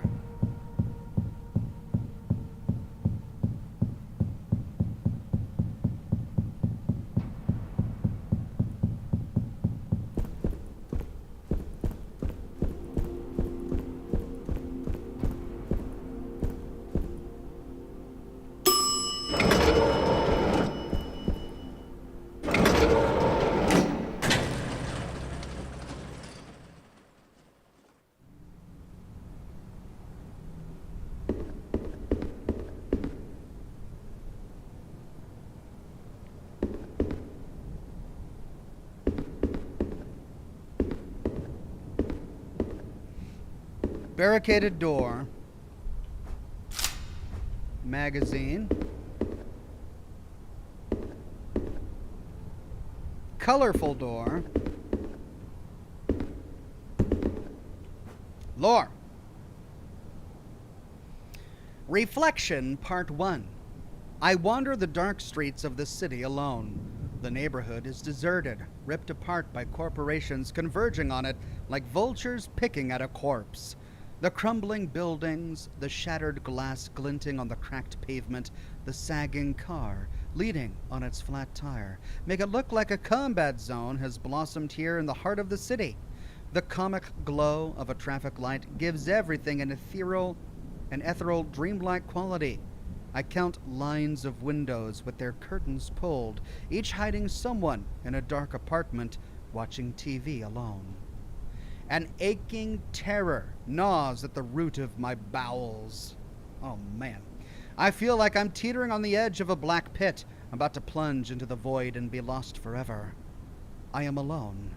Even here in the heart of the city, I am vastly, eternally alone. Oh, poor guy. Who wrote that?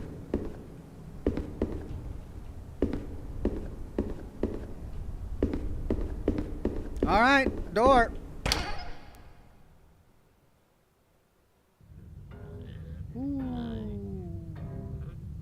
Ooh, what is this?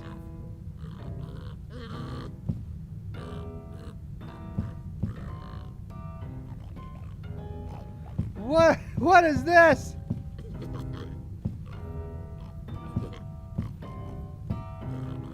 They're gonna pop to life, aren't they?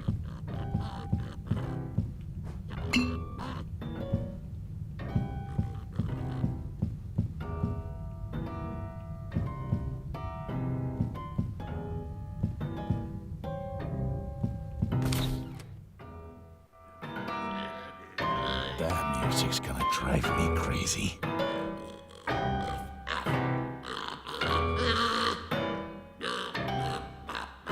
Okay.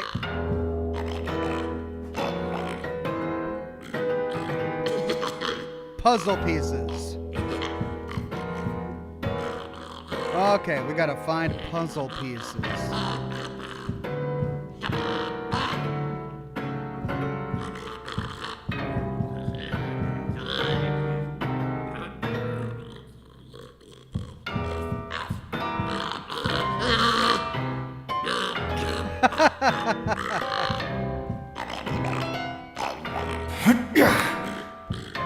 Alright, let's see. Can we activate the cameras? We can't. What's in here? Save room. Yay. It's locked. Alright, we got a lot of stuff to store here. Let's stash.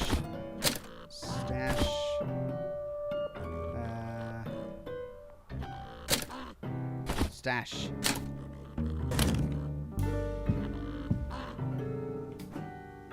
Episode 478 script. Interior Arnold's Imagination Penthouse evening.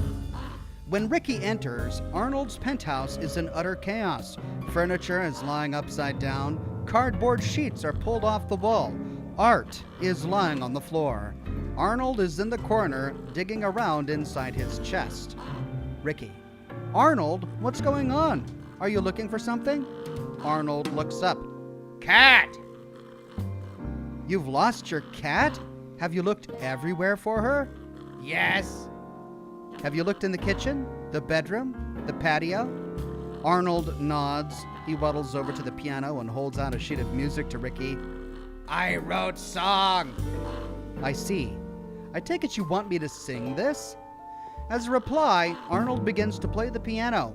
Ricky sings the song. Song, Lament for Cat. My cat is gone. I am sad.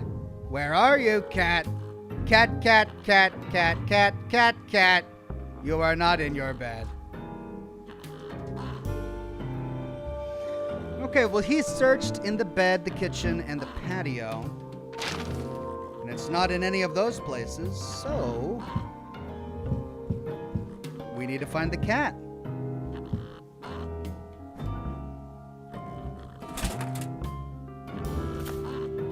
What did we get? Health Alax. Did we spend coins on that?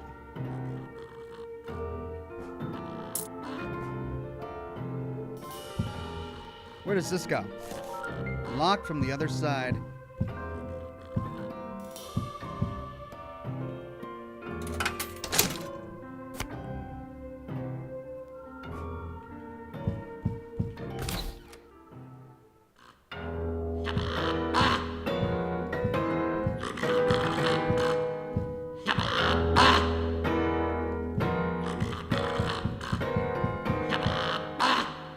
All right, the bedroom, the kitchen, the patio. That's 3. One of these doors leads to the correct place where we're going to find the cat. This is the bedroom. So it's not going to be in here.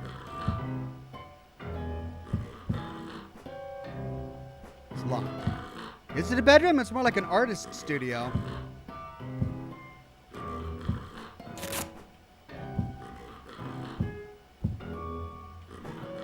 My house. Take the penthouse map. Yay. Okay. So this is where we are. Looks like a library. Looks like a kitchen. And we got some places over here. So there's a door over there. Oh, did we miss a door over there? Looks like we did.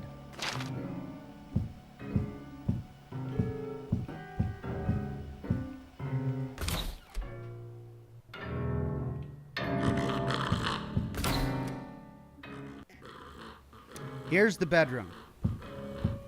We know the cat's not here.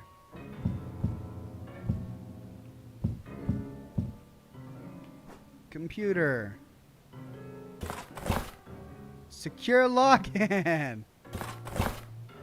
Cam AB.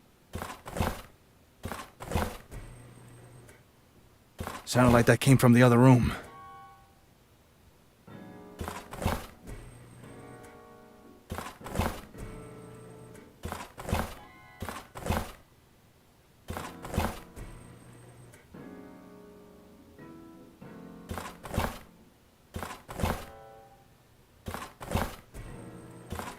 Interesting.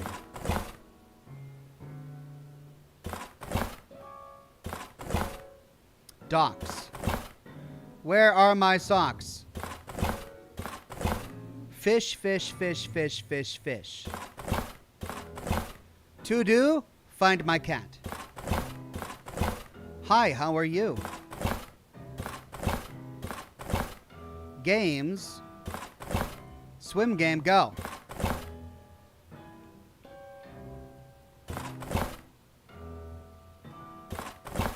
Nice. Jump game, go.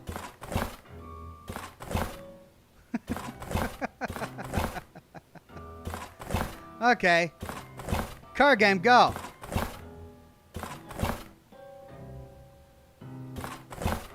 And it just switches back and forth. All right. That was a great game. Then we got pictures. Aw, they're happy neighbors. Alright, the sock guy, it's his birthday. Nice. MFN, love it. My friendly neighborhood. And,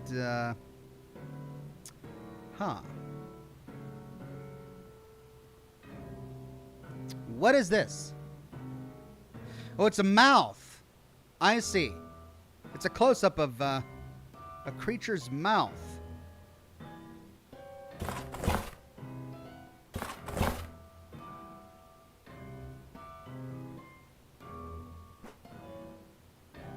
Okay.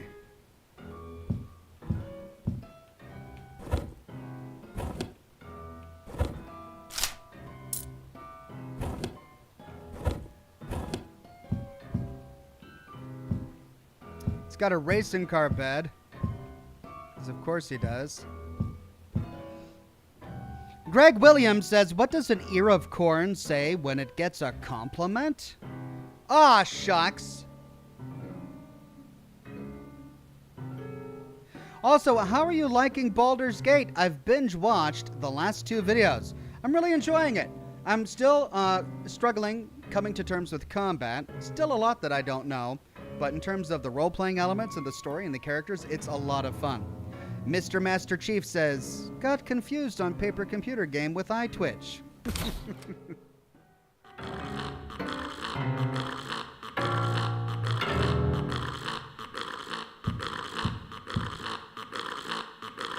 Oh my god. That's terrifying.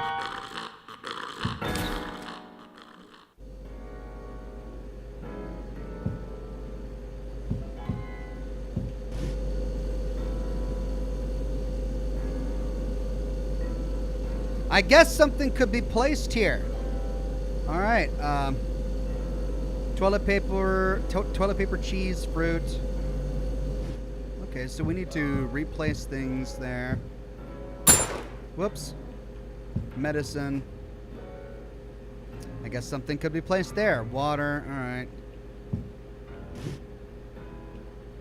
I guess something could be placed there. Jeez. Alright. And something could be placed on the stove. I was never good at cooking. Okay. We've got a cooking recipe, and it's really hard to see because the brightness is too high.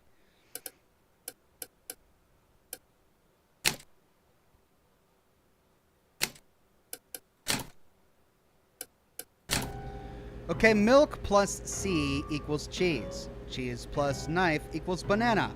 Tomato plus knife equals sauce. Gee whiz. We're gonna have a lot to do here. Sugar, flour. Ah, here we go. Tomato. Cans. There's no room in the toolbox. Ah. Okay. Let's see. Tomato plus knife equals sauce. So we need to find a knife.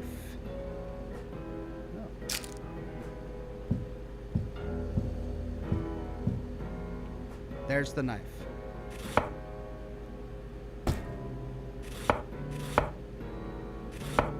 Okay. So now we've got sauce.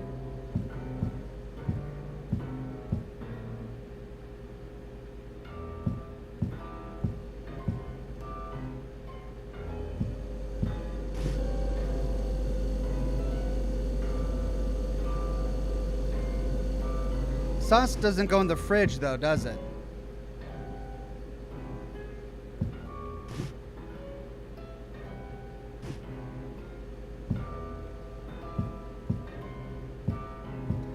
But it's an ingredient in something else. Sauce plus the C block equals juice.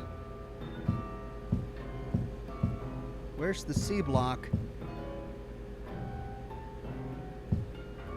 Alright, cans. Cans equals store. Equals I. 20 seconds equals soup. Oh. Okay, 20 seconds.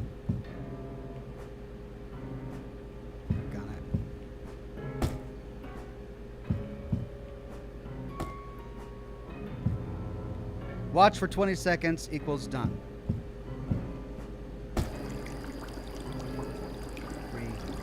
4, 5, 6, 7, 8, 9, 10, 11, 12, 13, 14, 15, 16, 17, 18, 19, 20.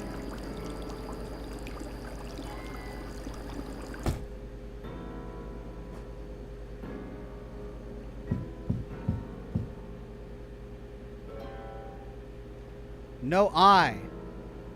So I don't watch it for 20 seconds?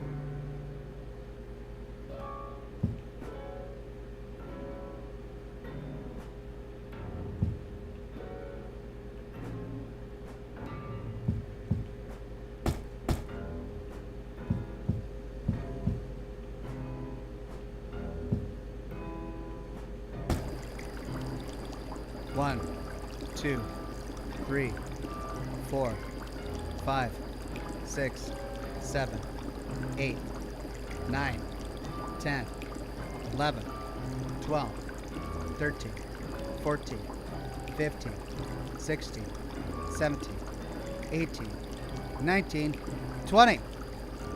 Ah, ha, ha, ha. All right, we got soup. I see, we're trying to make a key. All right, so we've got the soup, we need the banana, and we need the juice. To get the juice, we need the tomato sauce and a block. To get the banana, we need cheese and milk. All right, well,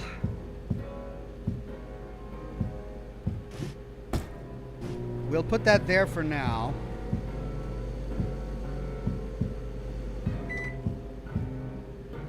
What was that? there a microwave in here? Hey, there's the milk. Okay, well, we still need the red block.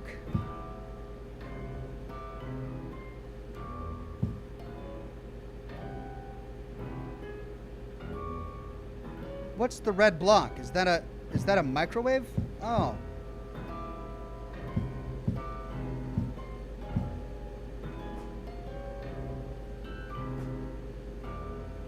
I heard it beep. Is there a microwave around here?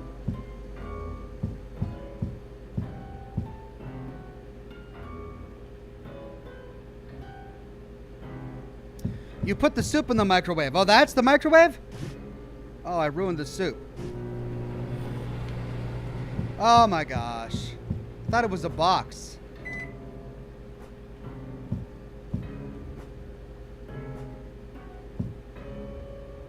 I just want to set this down because I don't have any room.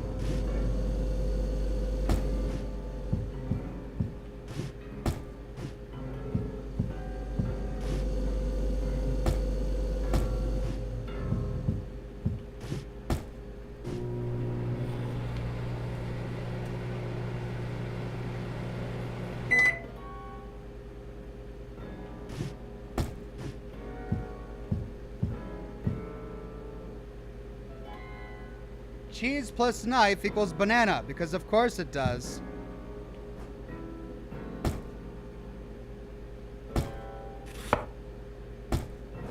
There we go. Now we need to microwave the sauce.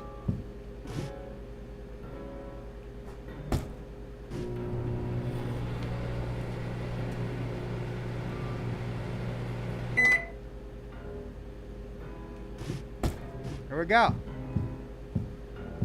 We've got the banana. We've got the sauce. We've got to do the soup again.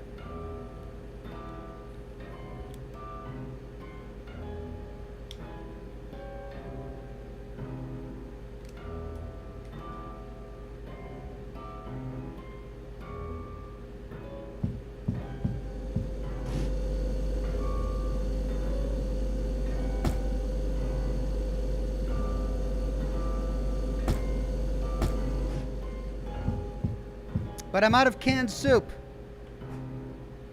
I don't have any more cans of soup.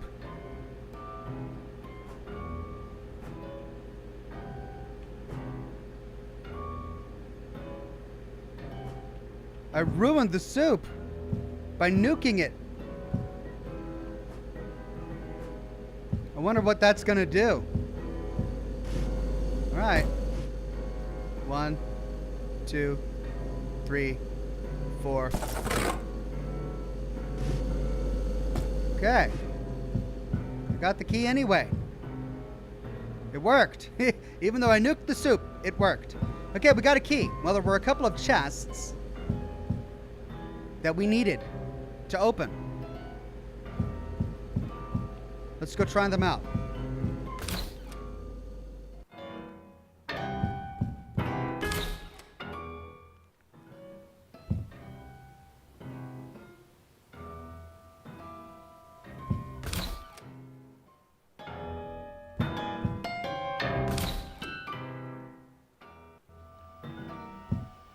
Me. Real looker here. Mommy must be proud. Ha! It's locked. Yeah, no, I got a key. Ah, I've got a key. Cardboard key. I guess it doesn't do that one.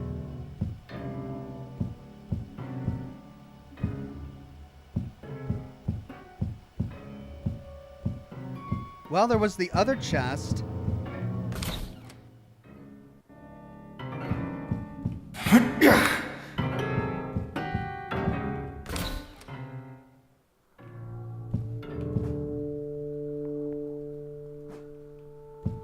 Ah.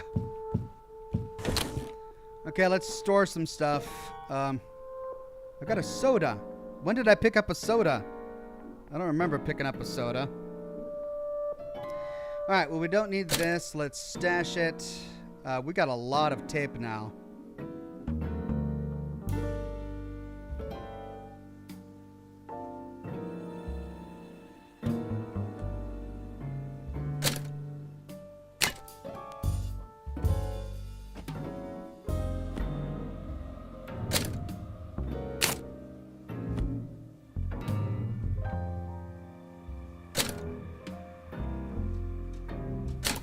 Box full. Oh, that's right. We got the soda from there. All right, well, let's try the other rooms then.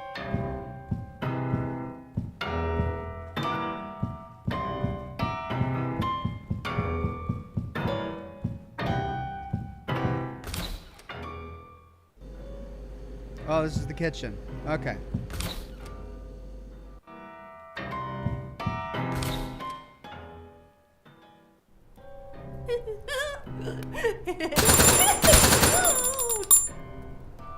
Aha!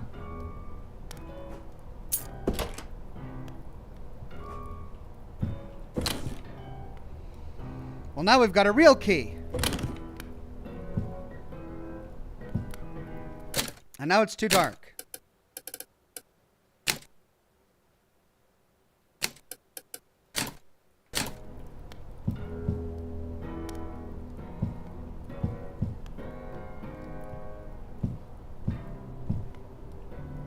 Books, can interact with them.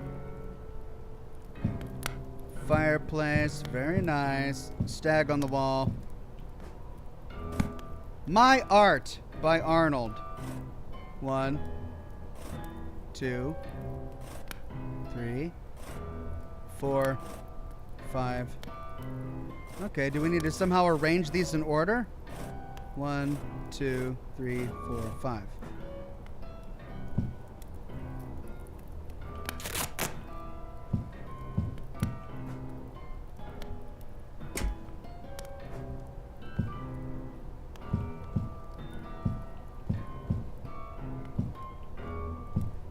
Ah, and that lets us out. Okay.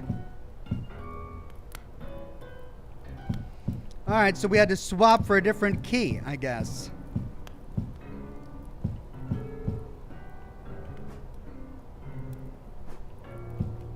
Because that now opened the door.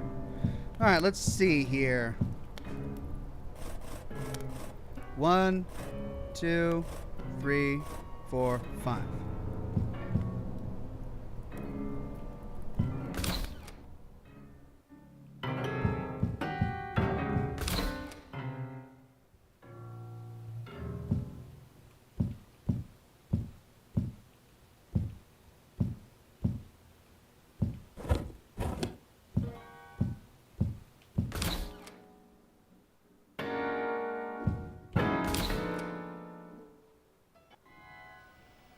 There, here's the art. Some of the art, anyway. There we go. Duct tape and a puzzle piece.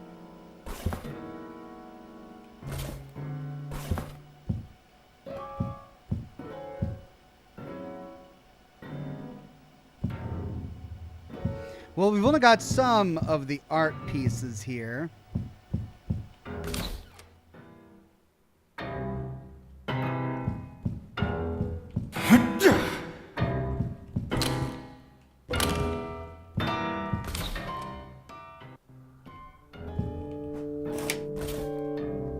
Puzzle piece. All right, still need the key for something.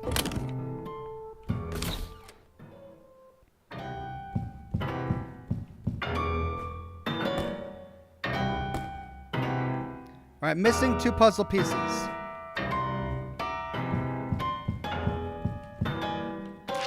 According to the map, we've done everything in these 4 rooms. But we now need to get to these back rooms. And the only door is back where we came from. So, looks like I missed a door over here.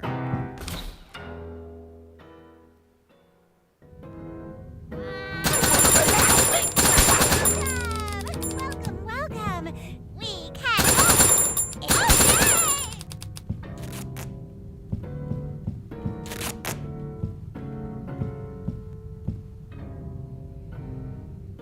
Huh. Map says the door is here. Ah.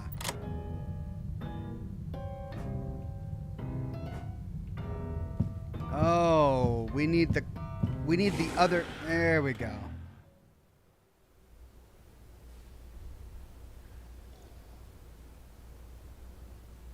Beth says, Short request. Scotch and Smoke Rings, My Friendly Neighborhood Part 1, at about 1 hour and 45 minutes and 41 seconds into it, I taped him up to, what? Learn the alphabet, or thereabouts. Please, please, please, love you, Ox. Thanks for playing the creepy games. I see. So I need to work on my catchphrases. I need to shoot people and say, learn the alphabet. Thank you, Beth.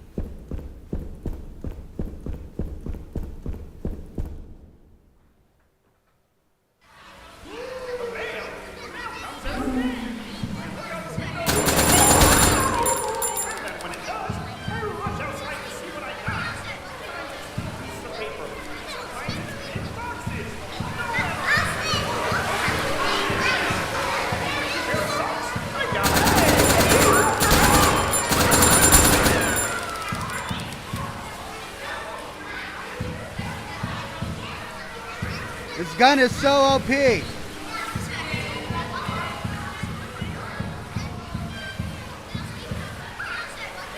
Right, I can't go in the pool.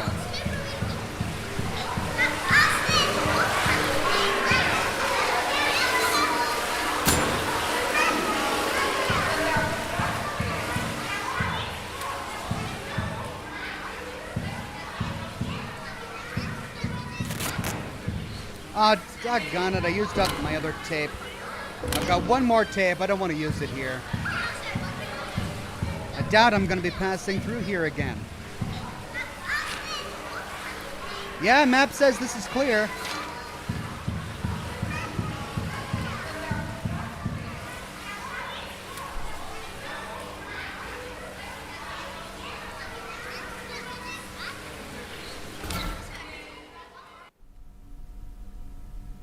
Ah, and here's his art.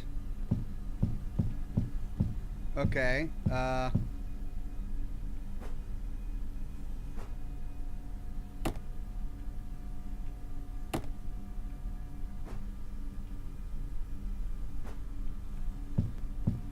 we need to push them in order. Okay, it was 1,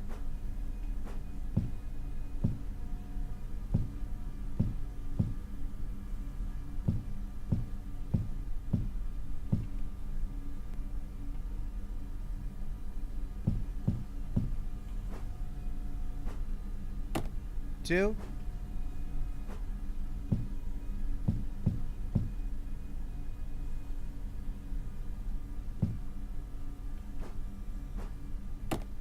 3,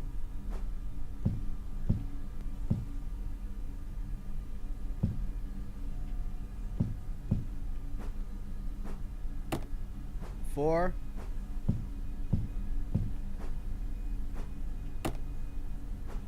5.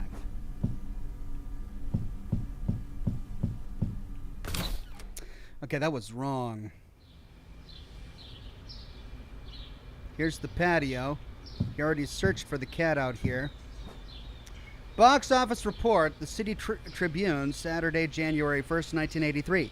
Box office report. A Puppet Winter Song, the 8th film in the My Friendly Neighborhood franchise, opened over the holiday weekend to an underwhelming 1.4 million box office, signaling that the film will fall short, far short of recovering its $25 million budget.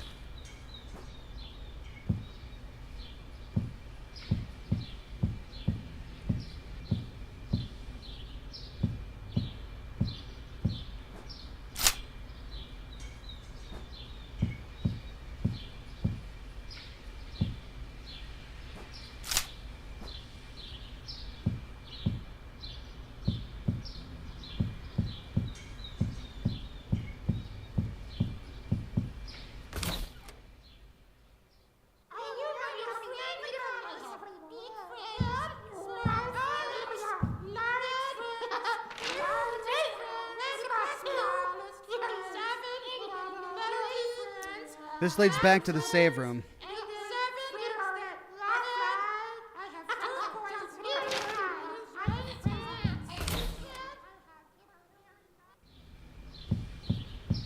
Okay, let me see if I can get this puzzle correctly. I remember the paintings that were involved. I just don't recall the order. I think this was the first one. I know that the fruit was the last one. Then there was this one, and that one, I think. Or maybe that one?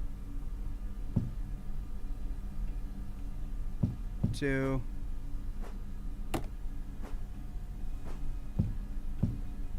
3.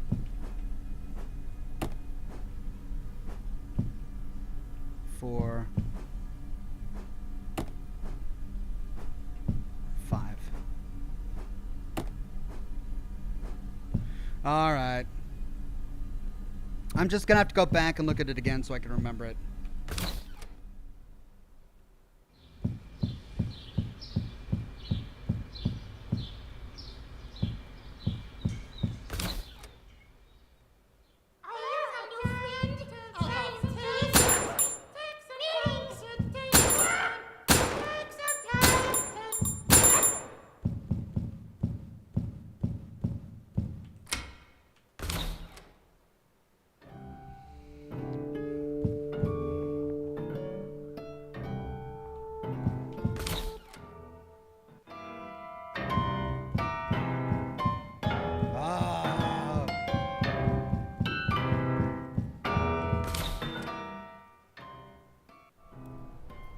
I get so angry when things don't go my way. See, I fruit know was it's not last. right, but sometimes That I can't one, help myself. okay. I stamp my feet. All right, and I'm gonna spin imagine around it's and like a scream laser and fight yell in and space. Scream and yell, but I shouldn't.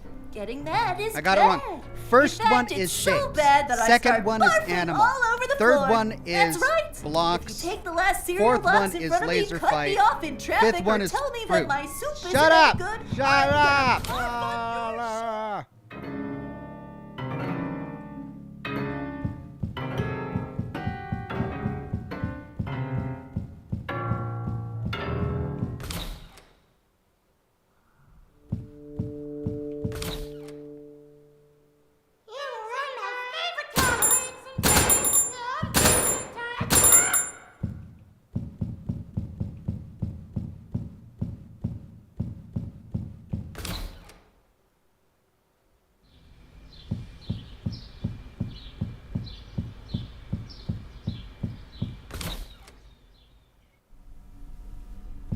First one is shapes.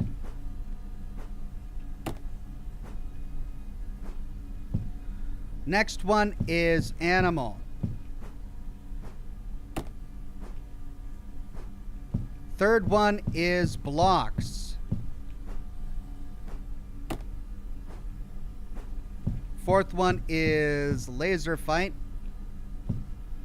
What's this one? And the final one is fruit.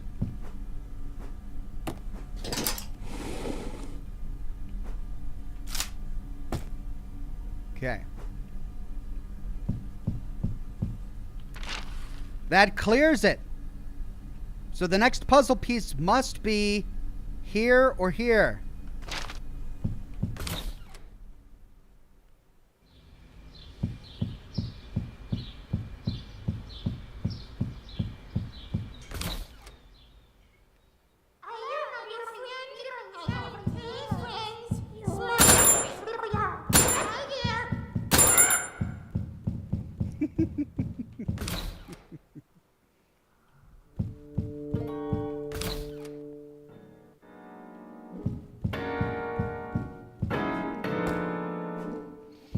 Okay, I'm missing one piece. It's got to be in here. Vroom, vroom, vroom. Look at me go. There's nothing in the world that's better than slamming the pedal and moving the metal. I've been driving every day for longer than I can remember. Every moment just... There it is. Here, let me show you how I just learned. feels like Hold it your did the hands first up time. and now, Except when the wheels fall off my taxi. That clears it. two hands. Then I can Now, breathe. one of your hands. Say, Put it in your mouth.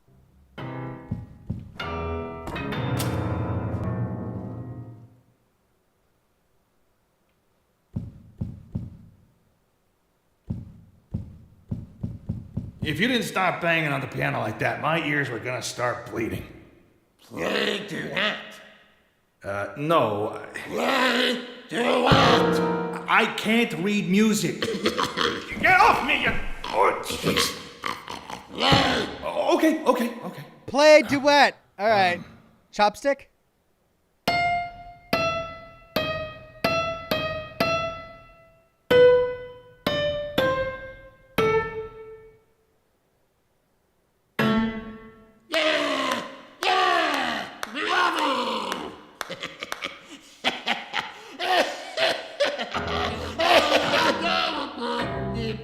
Great. Sounds good, buddy. I'm gonna go now, okay?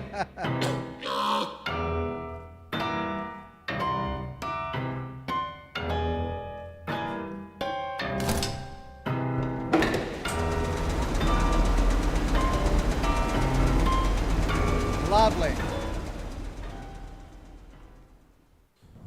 Well, at least he didn't hurt us. Bye! I had fun playing a duet with you. Lovely guy.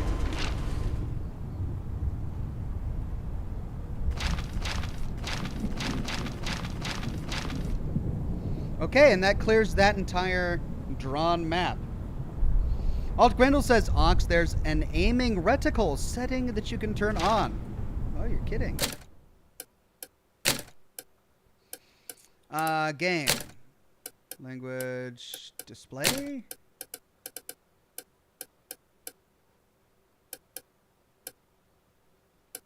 Controls.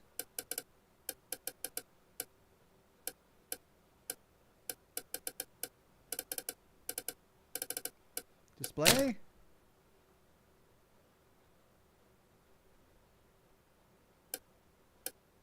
Camera. Reticle assist.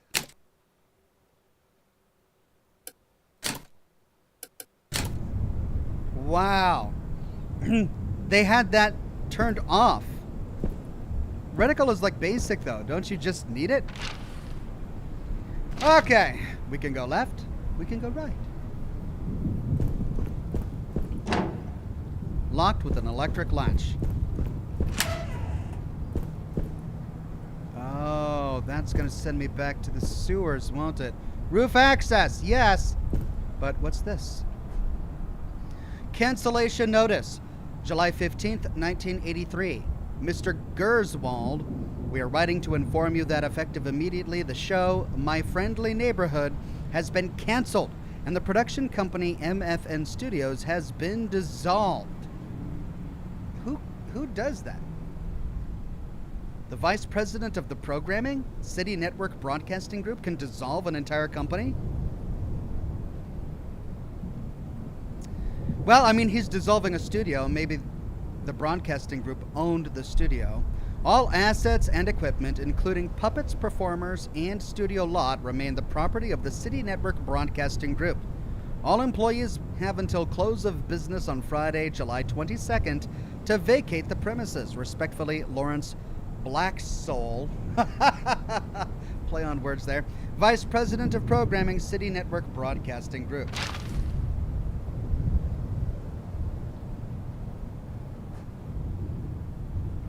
We can stop.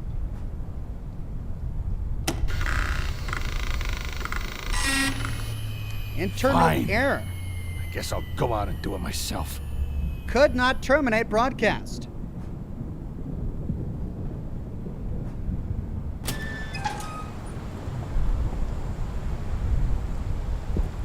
Roof access. Brandon Beltfat says, Evening Ox, I'm a bit late, but gonna watch from the beginning. Just letting you know I'm still alive and kicking as a member. Cheers all. Brandon Beltfat is a silver ox with a gold derby. He's been around for 35 months as a member. Thank you, Brandon Beltfat.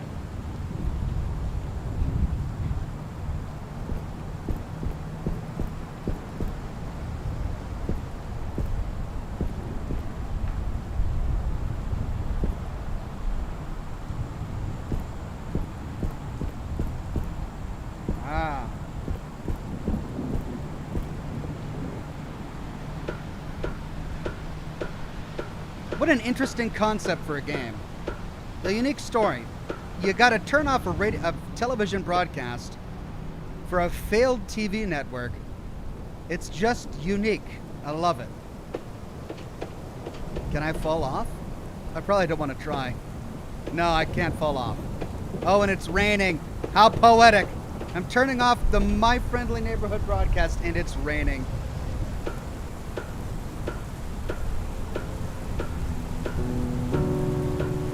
Sad music.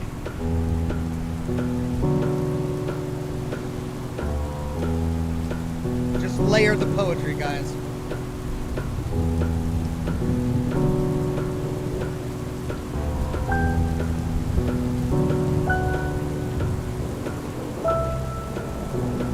I mean, it's like, what if you had to shut off Sesame Street? What if that was your job? After decades, you were responsible for terminating Sesame Street because the broadcast just wouldn't shut off. Something awful about that. Here we go.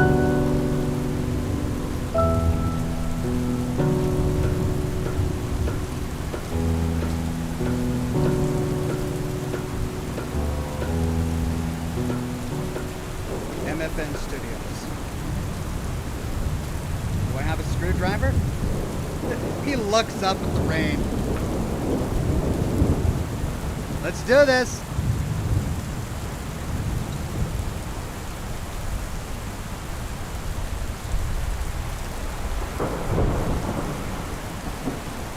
Is he gonna have a change of heart? Okay, do we sit here and watch him do each? Gordon, you don't have to do this. I don't want you broadcasting, Ricky. You're gonna hurt kids.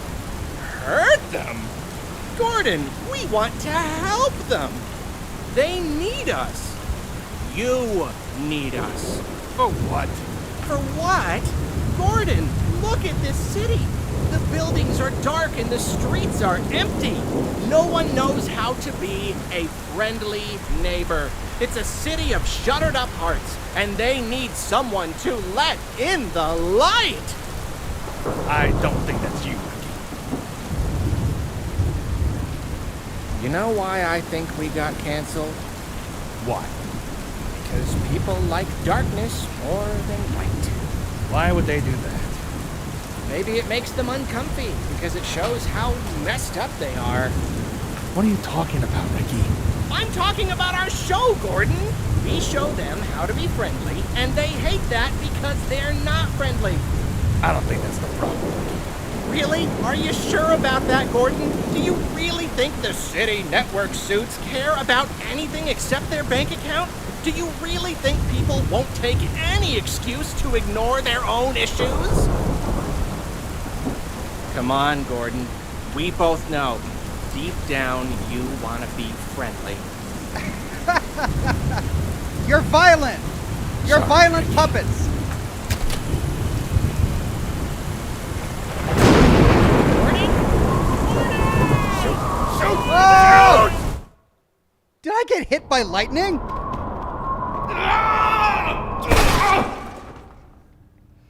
Oh! Oh, that's lucky. Okay. Where are we?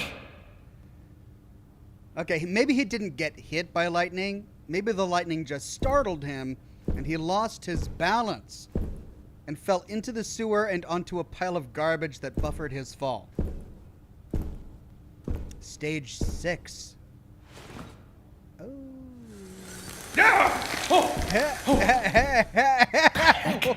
What was that? Ah! Oh, crap. Give me the telephone. Someone give me the police. We've got animatronic murdering robots here. Okay, what's in here? Save point.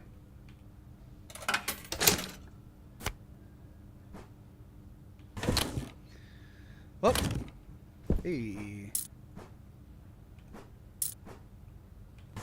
All right, we've got both of our tool chests here. I've got so much loot that I don't even know what to do with it. We're done with the purple pentagon key, so we can discard that, confirm. I mean, I've got so much ammo left on my conclusion that I don't even have the other weapon with me, so we'll stash that and stash that. Now this fuse. I still have this fuse.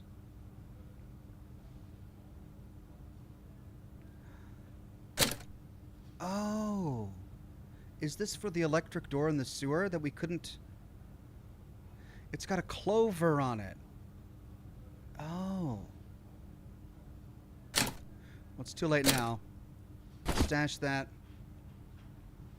And I've got this can of soda. I'm gonna stash that because I don't think it's necessary. Okay.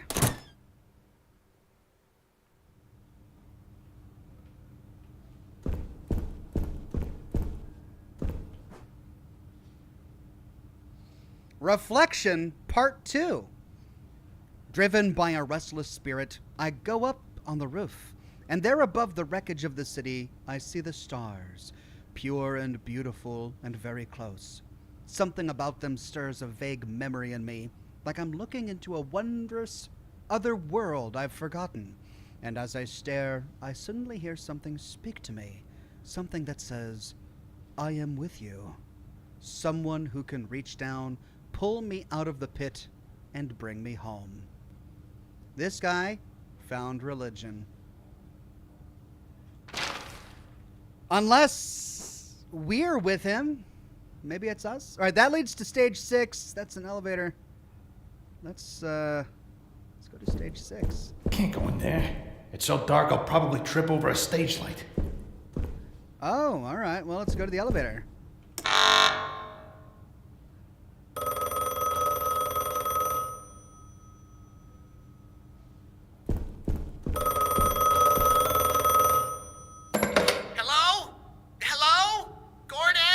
Ricky, I'm here.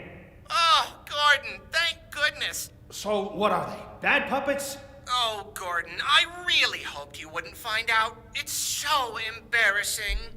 But we were all curious. What do you mean? We wanted to know what other shows had that we didn't. We'd never been allowed to watch television before, but after we got canceled, no one was around to stop us. Okay. So we turned on one of the old sets, expecting to see something amazing. But it wasn't amazing. It was mean. It felt like we were dying, Gordon. We all got a little twisted then, but some of us. Great. Then how do I get out of here? Well, there's an elevator somewhere. Should be at the end of that hall? It said it's locked down. Oh, that means you'll have to pull the security release. That's on the other side of their stage. No, of course it is. If I ever get out of here, I'm gonna make you into a hat, Ricky. Oh, I believe in you, Gordon. Just do your wham blam fight the puppets thing. Give him the old ABC 1, 2, 3. Thanks for the encouragement. Hey, flashlight. Oh, it's the first-person perspective flashlight creatures in the dark portion of the horror game. All right, so the puppets went bad from watching TV. That's the plot. I guess they watched too much CSI. CSI Las Vegas. That show it creeps me out. You know what really grinds my gears? CSI Las Vegas has some of the worst gore and dead bodies that I've ever seen in a show. I'm ranting now, but I've been watching a little bit of it recently because somebody I've been spending time with has been watching a lot of that show. And it airs on broadcast television, like daytime television. They're chopping up bodies, bloody gunfights, and, you know, they've got advertisers. But I show a little bit of video game blood on YouTube, and man, am I demonetized. Oh, Oxhorn, your videos are too violent for YouTube. Unfriendly neighborhood. We're going to demonetize you, but then there's CSI. Okay, we've got too much here. They're chopping up cadavers, and oh, that's normal. Alright. Hold on a second here. Let's turn the exposure down. Welcome, the unfriendly neighborhood. Okay. Laundry machine. Girders.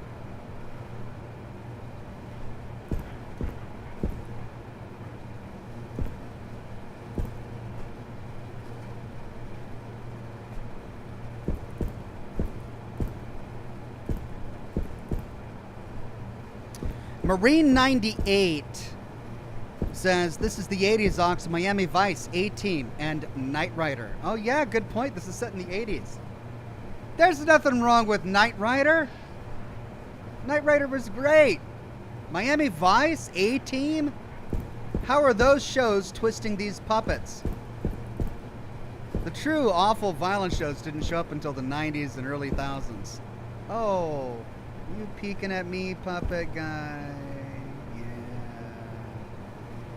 Oh, is that another one strung up in the rafters? Yeah.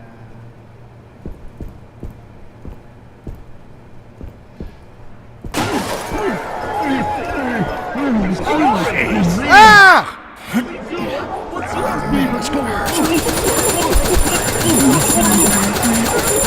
Ah! Okay, they're not dying. They're not dying.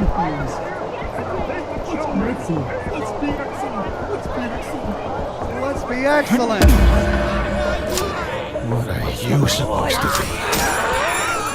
Come on, you can do better.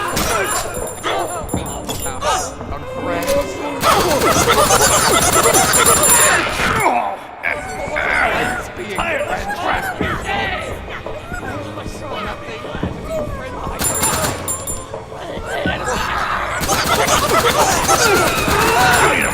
What am I supposed to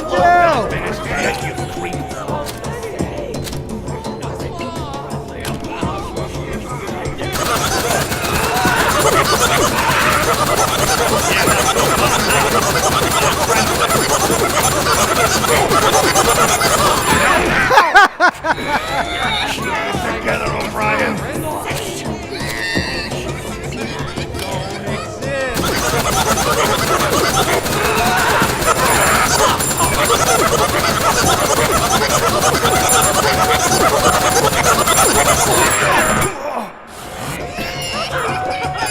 Run, says chat.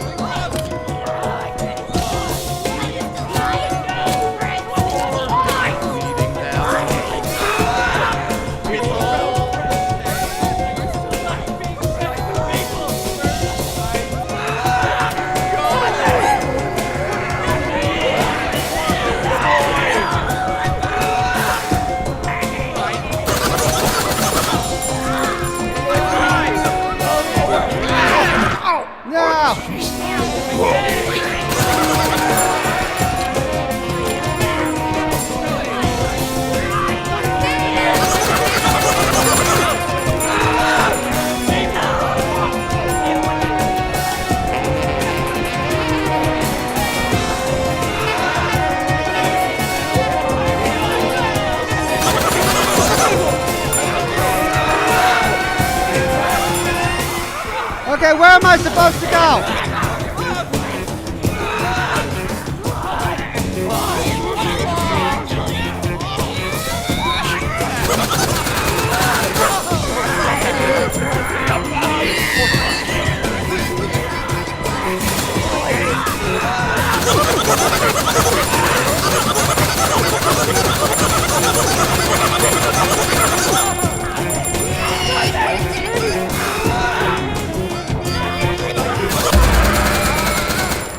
Oh, yay! Okay, so I just had to shoot it. Ah! Oh, come on! Emergency lockdown release. I pushed the lever. Anyone else? No? Ooh, look how much ammo it used. Oh, the door.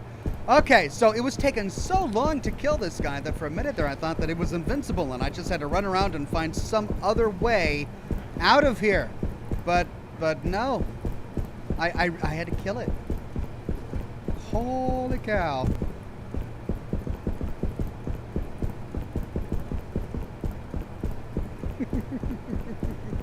That was the silliest boss. That was so fun. Oh, he's still twitching.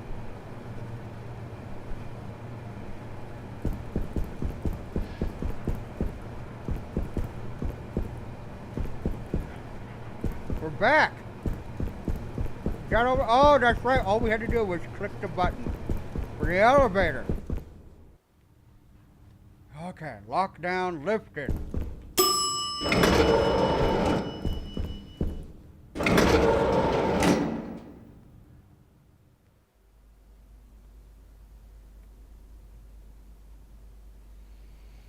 Right. Final address. Dear children, I'm sorry to announce that this will be our final episode. I wanted to take a moment to address you personally so that you may have a final lesson to remember after we are gone. Our world can be hard and scary. It can sometimes be difficult to know what's right and wrong because the world is broken and we're broken too. Our hearts are hollow and dark, unfriendly, and there is nothing in this world that can fix us. No beauty, no power, no food, no fame. What we need is for a light beyond our world. The light that is also love, to reach down and seize our hearts and bring us back to itself. I'm getting religious vibes from this. In our show, we've tried to give you a glimpse of that light, so the message I want to leave with you is this: have faith in the light. Sometimes it may be scary, sometimes it may hurt.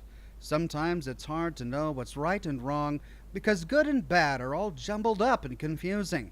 And when that happens, it can hurt a lot. But have faith in the light, because the light will rescue you from the darkness. What a bunch of bunk. That's their final message to the kids? Oh, just have faith in light, because light is better than dark. What? That's not actionable. All right.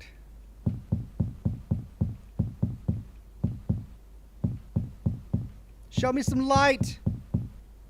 Hey. Cheat unlocked.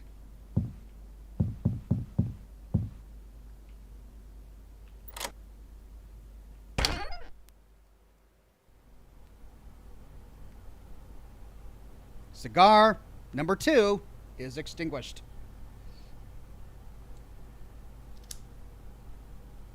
Time for cigar number 3.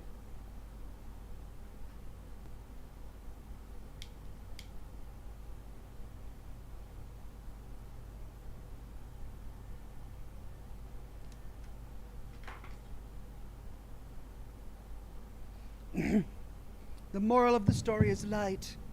Light and love. Just go for the love and the light. ... 1, 2, 3. Still locked. Okay. Well, we figured out what was in there. We still can't get into those 2 rooms. We still don't know what to put on those. Something could be placed there, but we don't know what it could be. Unless it's the masks from the last room. Alright, we did it. Our friend is gone. He was the only sane puppet here. Okay, out we go.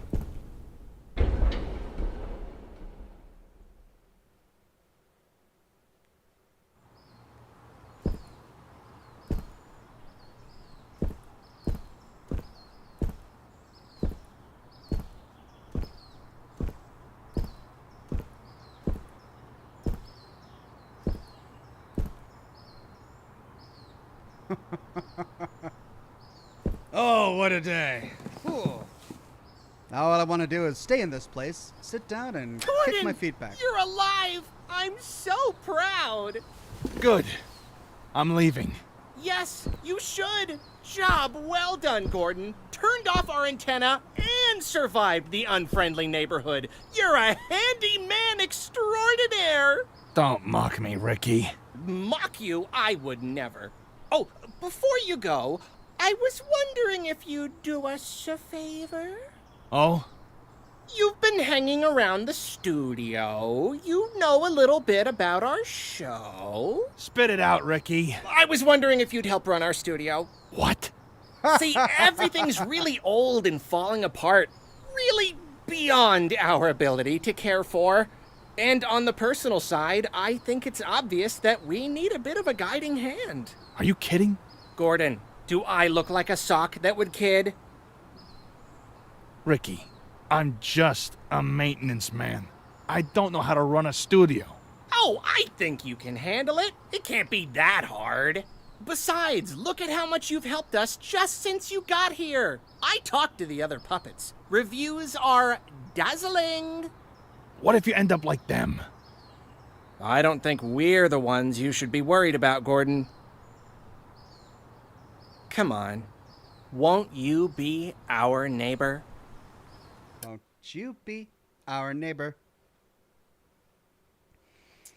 Well, we've got a point of no return here. Yes or no? And I wish I could explore both options. They need a guiding hand. Maybe we can turn the puppets around and make them less homicidal. We could walk away. And the puppets will decay. They'll mold, get moth-eaten. Won't be able to share any more of their life lessons about light. Just go to the light because there's too much darkness. Just embrace the light. Or we could say yes and hang out with the puppets. Maybe change them, fix them, make the place run smoothly. Do piano duets. Eat chocolate. I'm going yes. Fine. We'll give it a shot.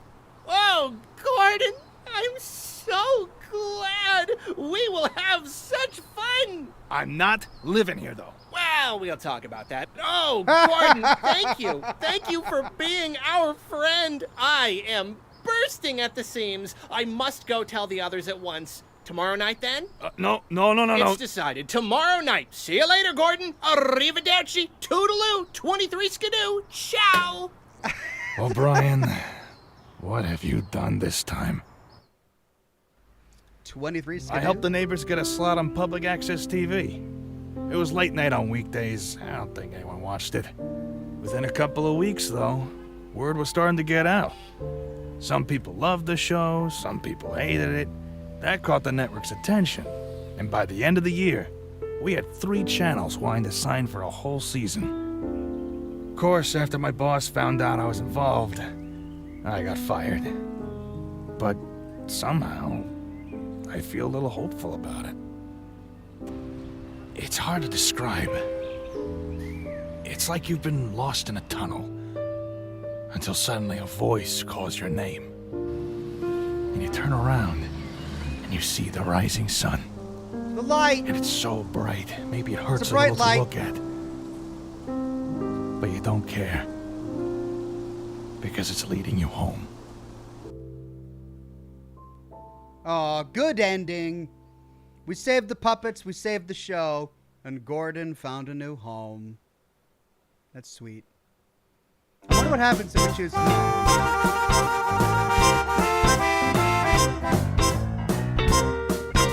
harmonica solo.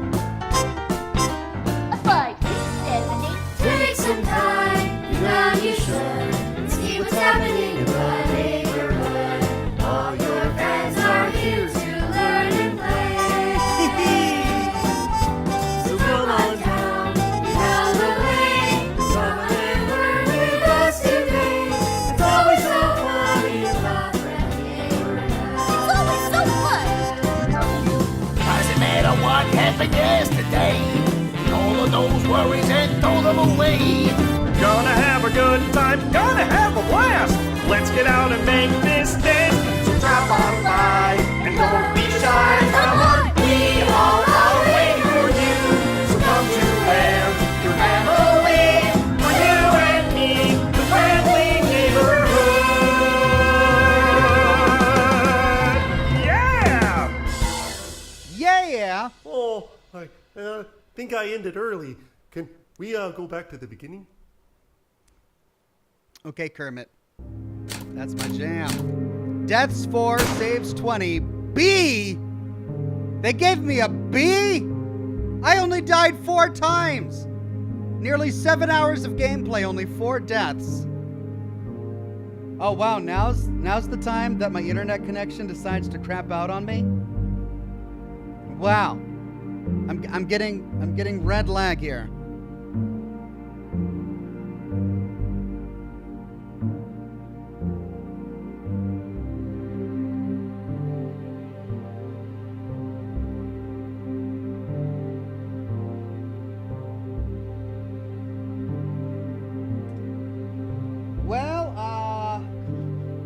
I'm sure it'll resolve itself pretty quickly, but we did just beat the game, so.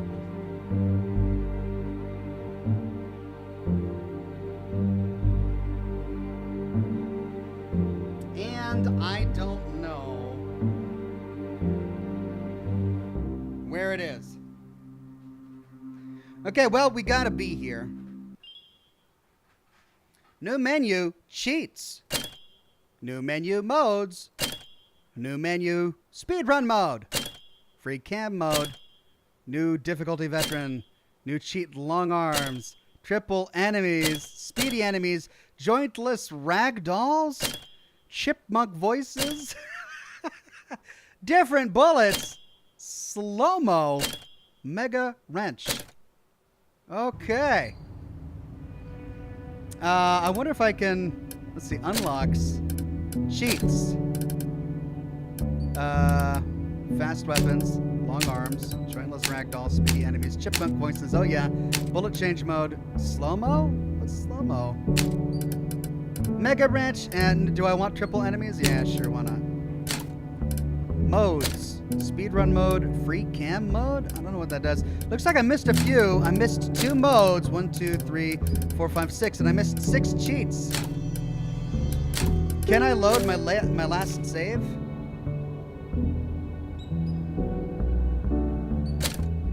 This game file has been finished. I can't load my last save. I would have had to have loaded in a previous save slot. So I can't explore the other ending. I would have to play through the entire game again. Alt Grendel says, did you help all of the special puppets? I think I did, actually, yeah. Thanks to help from the chat, I probably wouldn't have figured out the dog food one. But I did help all of the special puppets.